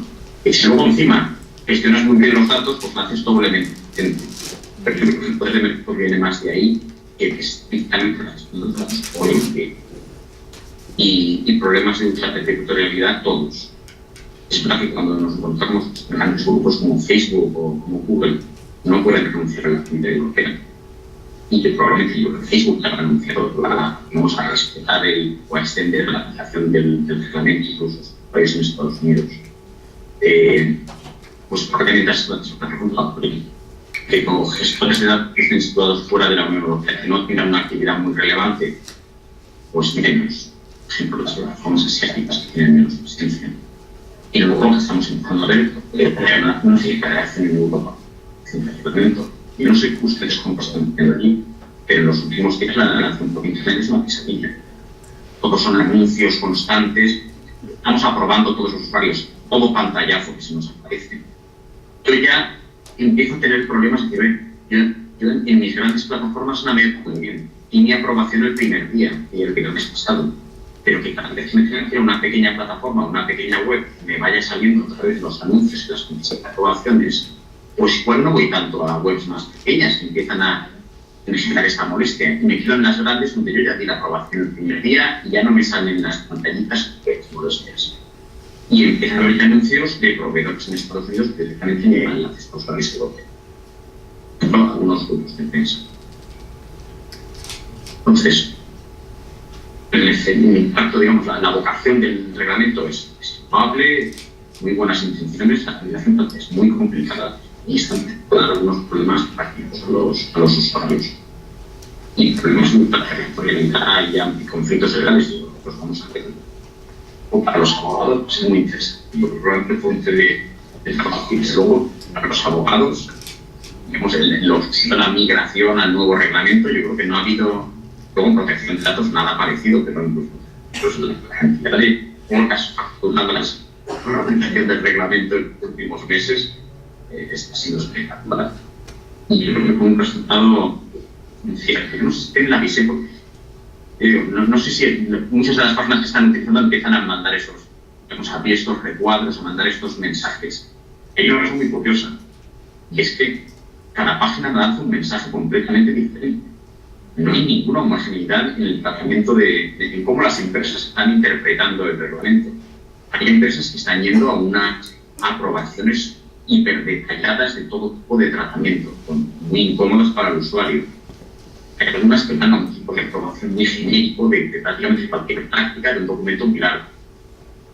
Y hay muchas páginas que no están pidiendo consentimientos expresos, que simplemente continuar navegando se entiende ya como una aplicación expresa de las condiciones de uso. Es muy curioso que el mismo reglamento está siendo interpretado de forma muy diferente y como usuario lo notas rápidamente en el nivel de exigencia de la aprobación que se está. Entonces, un último comentario, más allá de lo que es estrictamente el reglamento y la aplicación del derecho de la competencia. En Europa estamos empezando a tener muchos casos, y citaban en algunos los documentos, comentar el documento conjunto de autoridad, que es la alemana, pero empezamos a tener ya casos. Hay un caso abierto a Facebook en Alemania, pero también muy arriesgado, ¿no?, en su aproximación. Cuando en Estados Unidos empiezan a llamar los hipsters de la aplicación del derecho de la competencia, ¿no? Y son unas aplicaciones del derecho arriesgadas, probablemente el derecho a la competencia es los límites y probablemente algo más allá de los límites. Creo que es un elemento muy estructural, ¿no? Y es realmente esta aplicación del derecho a la competencia que hemos tenido Chicago en los últimos 30 años, muy economicista, muy volcado al análisis económico, al consumer welfare, al theory of harm, empieza a haber una reacción contra esto, ¿no? Y intentar llevar el derecho a la competencia más allá de estos límites a los que la teoría económica y Chicago han llevado en los últimos años. Y el tema de los datos está un poco en la frontera del derecho a la competencia, de tener en cuenta el bienestar, más allá de un bienestar estrictamente economicista. Y no sé si se ha ido, no sé si me están oyendo. Sí. Sí. Bueno, pues es un buen ejemplo de este antitrust hipster. Y doy solo dos referencias interesantes. El caso de Facebook en Alemania, que es un caso de abuso explotativo vinculado a los datos, muy arriesgado. Y luego una concentración, Shazam, que está siendo conocida como casi 2 por pero les invitaría a seguir estos dos procedimientos, es muy interesante. Muchas gracias, profesor Montero. Interesantísima su intervención. Creo que nos queda a todos en la cabeza el concepto de hipster del derecho de la competencia, muy interesante. Y también la experiencia que nos cuenta de la aplicación del nuevo reglamento. Yo creo que nosotros vivimos algo similar de alguna forma con el decreto 1377 en el 2013, que permitía o obligaba o permitía a las compañías lograr una especie de autorización o de saneamiento de las autorizaciones mediante una comunicación, y creo que vimos lo mismo, la gente lo interpretaba de formas distintas, hubo toda esa avalancha de comunicaciones, y yo no sé si ustedes han visto, pero yo he visto en todas partes memes y chistes de que ya en Europa no quieren ver una más. Sí. Era simplemente un punto muy chiquitico de complementar al profesor Montero, y es que Andreas Mundt, que es el director de la Autoridad de Competencia Alemana, y además creo que todavía es el director de la ICN, la Red Internacional de Competencia, fue muy expuesto al inicio de la investigación, todavía, pero al principio muy fuerte, porque le decían, pero usted no es la Autoridad de Protección de Datos para ponerse a analizar las cláusulas de autorización, porque lo que está haciendo la autoridad alemana es analizando cómo las cláusulas de autorización pueden ser un elemento de obstrucción.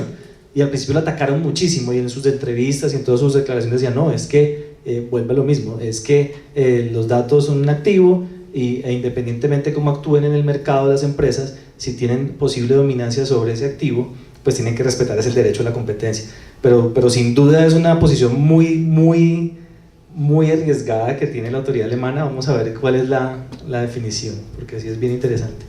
Un poco ya para terminar con este tema, no me extiendo mucho, simplemente es una reflexión del tema de la portabilidad. Pues como bien lo han dicho, es un nuevo alcance del derecho de acceso, y a mí lo que me hace pensar es desde el punto de vista un poco más teórico, y es qué tan necesaria es esa regulación, y qué tanto lo que ocurre es que al no entender la dinámica del mercado tendemos, digamos, a hacer una excesiva regulación, y cómo eso de pronto va a ser en el futuro, pues en Europa o en el mundo no nos daremos cuenta que puede haber sido una carga excesiva para las empresas que no tenga ningún beneficio para el consumidor, o pocos beneficios para el consumidor y muchos costos para las empresas, pues porque como lo ha dicho el profesor Montero, es una carga altísima para las empresas, y vamos a ver cómo van a ser los desarrollos, pero tener que darle esos datos que el consumidor o que el titular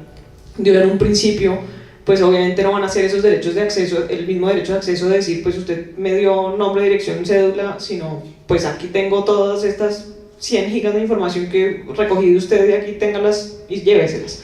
O pues lléveselas, no, sino úselas en otro lado, porque entiendo que la portabilidad no impide que la empresa siga usando esos datos, siga haciendo tratamiento. Y un poco la reflexión también, como para volverlo hipster, como dice el profesor Montero, es yo me imagino un mundo en el que qué pasaría si ese derecho se vuelve una obligación.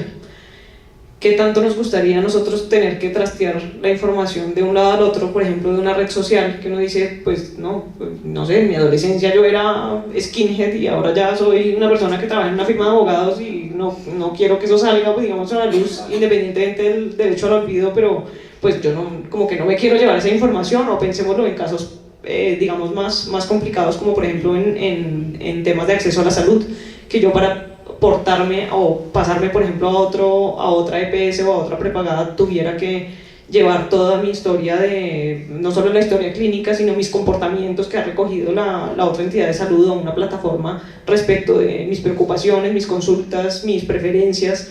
Eso, pues, ¿qué tanto nos puede, digamos, ser contraproducente en un futuro? Gracias. Bueno, y ahora se nos está acabando el tiempo, pero sí me gustaría que nuestro público pudiera hacer preguntas. Miguel. Yo quería dejar flotando una predicción o una hipótesis de cómo podría ir el sector hacia el futuro, y se puede hacer una analogía con el sector eléctrico. Si tú en los años 50, 60 le decías, o sea, si tú querías poner luz en tu casa, pues tenías que contratar con la utility de tu ciudad, y se generaba la electricidad a las afueras de la ciudad y te conectaban a tu casa y tú le pagabas la factura a esa utility.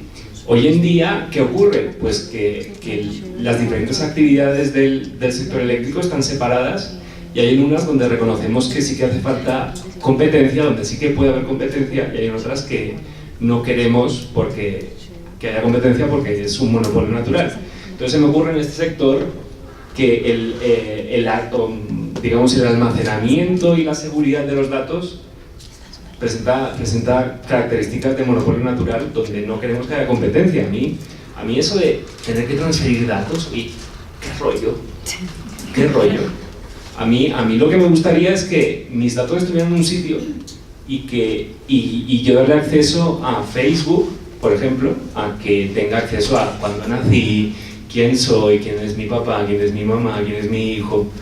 Y si un día me enfado en Facebook y me quiero pasar a Snapchat, pues directamente hacer 4 clics y Facebook ya no entra mis datos, y el que entra es Snapchat.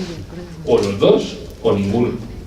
Entonces yo creo que ahí, por ejemplo, sí que necesitamos que haya competencia en la interfaz a mis datos, en la interconexión de mis datos con los datos de mis amigos, en el procesamiento de mis datos para acceder a publicidad, pero por ejemplo en seguridad y en almacenamiento yo no creo que haya competencia. Entonces yo creo que a futuro a lo mejor lo que hay que hacer es trocear el sector y ver dónde sí que queremos que haya regulación y dónde hay un monopolio natural y dónde puede haber competencia.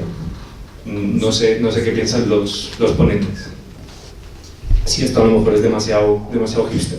Lo que vamos a ver es acciones de acceso mayorista, de forma que una plataforma pueda revender los servicios de otra. Y de esa forma podamos ir teniendo, o sea, que sería una línea más regulación de telecomunicaciones más que segmentación vertical como en el sector eléctrico. De forma que pueda generarse una competencia entre plataformas que están presentes en diferentes segmentos. Bueno, por ejemplo, Uber está en el sector del taxi, pero se le obliga a abrir su plataforma en mayorista a otra plataforma que está presente en el transporte de larga distancia o BlaBlaCar en Europa, y entonces une los dos elementos. ¿Cuál es el elemento clave para mí en la regulación? Los efectos red tienen unas eficiencias enormes. La regulación nunca debe ver los efectos de red. Nunca. Lo que debe hacer es compartirlos y extenderlos y reforzarlos. Eso es lo que hemos aprendido en las industrias en red. Esa ha sido la regulación en telecomunicaciones y de alguna forma también en el sector eléctrico. Yo creo que esto que acabaremos viendo en estas nuevas industrias en red. Bueno, buenas noches. Yo quería preguntarle a Germán Vaca y a María Claudia, ¿cómo ven ustedes los cambios normativos que se deben dar en la regulación colombiana a partir de la expedición de GDPR, y teniendo en cuenta que esta regulación pues está teniendo efectos globales, pues ya se están viendo? ¿Cómo ven ustedes este tema? Esta es una pregunta que en general en los escenarios, cuando se habla de protección de datos, lo vienen planteando desde el año pasado con el anuncio de la proximidad de la entrada en vigencia del reglamento europeo. En mi opinión, y en este momento sí quiero separarme un poco de lo que pudiera ser como delegada, pero en mi opinión lo importante es dar el debate en Colombia. ¿Cuál es el norte que queremos seguir? ¿Cuál es en realidad la necesidad que tenemos nosotros? Esto es un tema que por un lado debemos articularlo como gobierno, como política pública, con otras políticas públicas. Por ahora, si me preguntan cómo veo los cambios, si hay necesidad de modificaciones, lo que les puedo decir es que en mi criterio tenemos una buena ley y lo que necesitamos es aplicarla, cumplirla, porque nos ponemos a compararnos o tratar de llegar a nuevos escaños cuando aún sabemos que es una legislación reciente, que todavía no ha asimilado en realidad las empresas, que los titulares tampoco tienen muy claro hasta dónde van sus derechos, cuáles son sus derechos, qué tantos derechos tienen. Entonces, para mí lo importante es demos el debate. Es por esto que en el Congreso de Protección de Datos de la próxima semana pues tendrá un enfoque importante en relación con el reglamento, sobre todo por estas preguntas que se suscitan en los foros. Hemos visto, en algún momento encontramos un tuit donde decía, bueno, la autoridad española ya autorizó, aprobó, certificó a los organismos autorizó a los organismos que van a certificar a los delegados de protección de datos. Y en Colombia, ¿qué pasó? La autoridad no ha hecho nada, pero es que el reglamento europeo no es automático, no entra a regir en Colombia. ¿Qué es lo que tenemos nosotros? Desde la reglamentación con el decreto 1377 se dispuso que todas las compañías deben tener un área o una persona que se ocupe del tema de protección de datos personales. Allí está nuestro oficial de protección de datos personales, pero sin esas particularidades que vienen en el reglamento europeo que deben tenerlas son las empresas que, dependiendo del tipo de datos, o si hacen analítica de datos, o si en el análisis de impacto encuentran que habrá riesgo en el tratamiento de datos, entonces es allí donde deben implementar el delegado de protección de datos. Por eso, si me preguntan modificaciones, por ahora no creo que... Bueno, hay unas muy puntuales. El tema de las multas es importante. Es diferente enfrentar una multa donde yo hable del 4% de los activos globales. Ingresos globales. Y eso para una multinacional, entiendo, implica el de todas las compañías. Contra 1.500 salarios mínimos legales mensuales vigentes en ley de habeas data financiero, o 2.000 salarios mínimos legales vigentes en el régimen general de protección de datos. Eso es importante. Y otra modificación que sí veo necesaria, más allá del tema de portabilidad, de las medidas proactivas, que nosotros, bueno, ya veníamos de avanzada con la responsabilidad demostrada y todo, es el de empoderar a la entidad, a la superintendencia con facultades de cooperación. Hay una norma, pero es una norma bastante general de cómo podemos cooperar. Y como lo decía Germán, lo que vemos con la economía digital, con todas las redes, el tratamiento de datos es global, no hay fronteras, y los datos, incluso para estar acá, puede que hayan pasado por otros países. Entonces es importante poder contar con la cooperación de autoridades de otros países. Se están presentando situaciones que están avivando el debate y que precisamente están llevando a que las autoridades planteen nuevas herramientas de cooperación, y creo que eso sí debería quedar en la ley. Pero más allá de eso, creo que lo más importante es el debate que generemos y que pensemos en cuál es la normativa ¿Qué debe aplicar en Colombia? Sabemos que hay dos orientaciones distintas, pero para Colombia no necesariamente tiene que ser una, la otra es la propia, la que aplique también de acuerdo con el análisis que se haga en todas las políticas públicas, no solamente protección de datos personales, hay muchas otras políticas que están involucradas y que en la medida que se hablen todas, pues vamos a generar la mejor herramienta y la mejor normativa para el país. Yo lo voy a plantear muy rápidamente. Yo creo que el régimen en Colombia es suficiente. Yo creo que para el estado de madurez del régimen de protección de datos en Colombia estamos en un estadio en donde todavía nos falta desarrollo, nos falta madurez, y no solamente desde el punto de vista institucional, sino desde el punto de vista empresarial.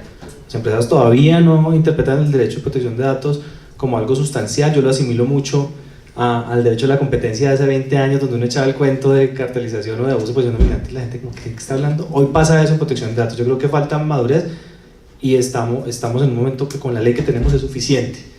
Y yo pongo un ejemplo que con este de pronto me va a matar María Claudia, pero es un ejemplo claro de que no podemos simplemente asimilar y ya lo que va viniendo, y es un ejemplo que siempre lo hemos hablado, y es el del Registro Nacional de Bases de Datos.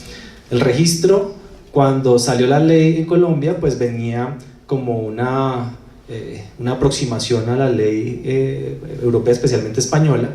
Cuando ya llegamos a la implementación del registro en Colombia, pues resulta que en Europa ya dijeron, oiga, no, sabe que ese registro no es lo más adecuado, y resulta que hoy en día no está el registro como lo tenemos acá en el país, pero a nosotros nos quedó como una ley, y una ley que tenemos que cumplir, y hoy en día existe el registro.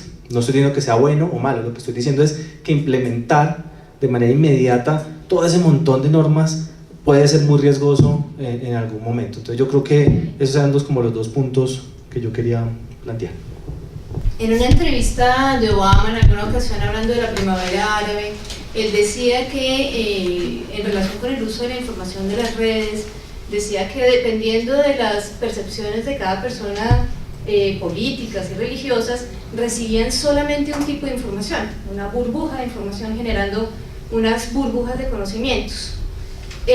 Trasvasando eso al tema económico y al tema de competencia, para mí resulta quizás preocupante, y lo que quería saber es si había algún caso o estudios o información donde eventualmente a raíz de los algoritmos que van leyendo y van depurando la información que a un usuario le gusta, terminamos teniendo una situación de captura del consumidor, donde el consumidor ya no tiene acceso a información alternativa. Quisiera saber si tenemos algún dato sobre eso. Quiero exponer un ejemplo que me llama la atención en esos mismos términos, y es sobre las preferencias que uno tiene o que, digamos, ese perfil, digamos, psicológico de comportamiento que un buscador o una plataforma cree hacer de uno cuando no es cierto. Y ejemplos hay millones. Uno de ellos que a mí se me ocurre es, por ejemplo, si hay una persona que es artista y se dedica a hacer maquillaje para películas, y justamente el trabajo que tiene a continuación, el que le contrataron y le va a ir súper bien, es un trabajo para maquillar en una película de terror, pues entonces la persona se pone a buscar pues imágenes sobre asesinatos, sobre sangre, un montón de cosas, digamos, súper explícitas en términos de crimen. Ese perfil psicológico, entre comillas, de que le va a hacer el buscador es que es un asesino en serie o un depravado, y si el señor, además de ser artista, pues es un señor que quiere adoptar un perro, en un futuro van a decir, pues señor, usted no puede adoptar un perro porque usted es un masoquista terrible, un asesino en serie, usted no es apto para eso. Y como a uno no le dicen las razones por las cuales esas cosas suceden, pues yo creo que ahí, digamos, el tema de la captura del consumidor es muy peligrosa, y pues sí debería haber algo que nos ayudara a regularlo, o por lo menos a pensar en que las búsquedas que uno hace o las preferencias que uno tiene no necesariamente están ligadas con lo que uno quiere hacer, sino que pueden estar ligadas al trabajo de uno. Y pues eso nos pasa, por ejemplo, a nosotros los abogados. En este momento, por ejemplo, yo estoy tratando un caso de temas de apuestas por internet y pues la web de Garrigues no me deja entrar a ninguna porque pues cree que yo me voy a poner a postar por internet en vez de trabajar, entonces me toca cada momento ir a pedirle a sistema, ¿será que por favor me puedes dar acceso a esta plataforma? Que es que estoy trabajando con este cliente y necesito entender de qué se trata. Entonces, pues un poco es más bien una reflexión más que una respuesta. Temas de algoritmos, empieza a haber estudios de los problemas que pueden sufrir y algunos primeros casos.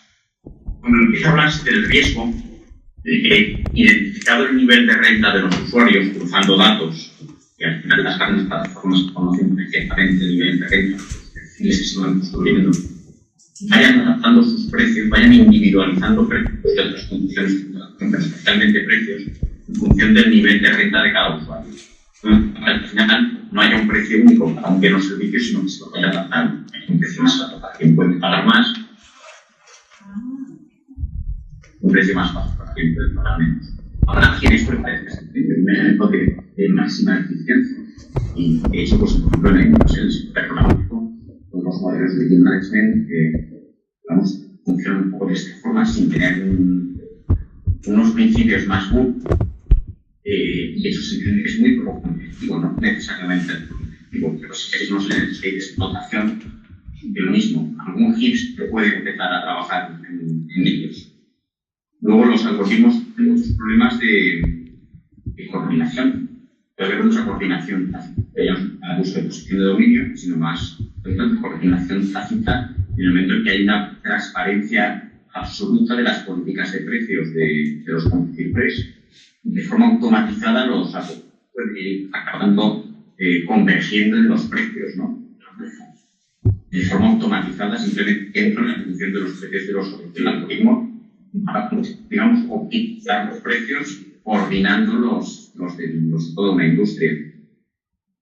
Y luego lo que hay es, se está trabajando la Comisión en dos reglamentos. Un reglamento que ya se ha hecho público el borrador, muy interesante, de discriminaciones por parte de las plataformas en relación con los prestadores de servicios. Es decir, yo tengo un negocio y Google empieza a discriminar, me excluye del buscador y de un día para otro deja de referirme en el buscador o me pasa de ser la primera entrada a la página 10. Y yo tengo un mecanismo, primero, estoy obligada a hacer públicos los criterios de su funcionamiento. Búsquedas, pero puede ser también eBay, como de tipo de plataforma que tenga una interfaz con empresa, Uber con los conductores. Pues que haya unas políticas transparentes, cuáles son los criterios para que no haya discriminación entre prestadores, especialmente si las plataformas prestan los servicios, como Google Shopping, en el caso de la Comisión, y como que haya unos mecanismos de resolución de controversias privados por parte de la plataforma.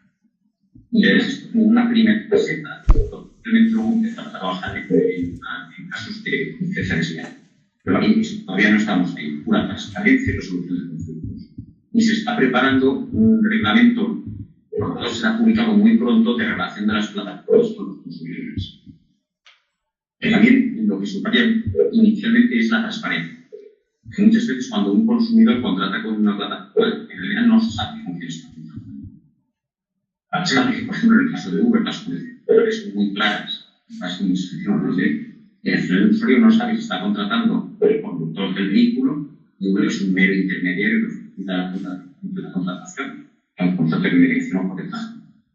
O si Uber está contratando en su propio nombre, por ejemplo, que haya cualquier problema, es un salto así, ¿no? Ahí hay una transparencia en las condiciones y la Comisión está trabajando en este reglamento que sí, pero se limita a las cuestiones de transparencia, pero que probablemente iremos viendo cómo va subiendo también el grado de protección al usuario en el marco de esta relación plataforma usuario.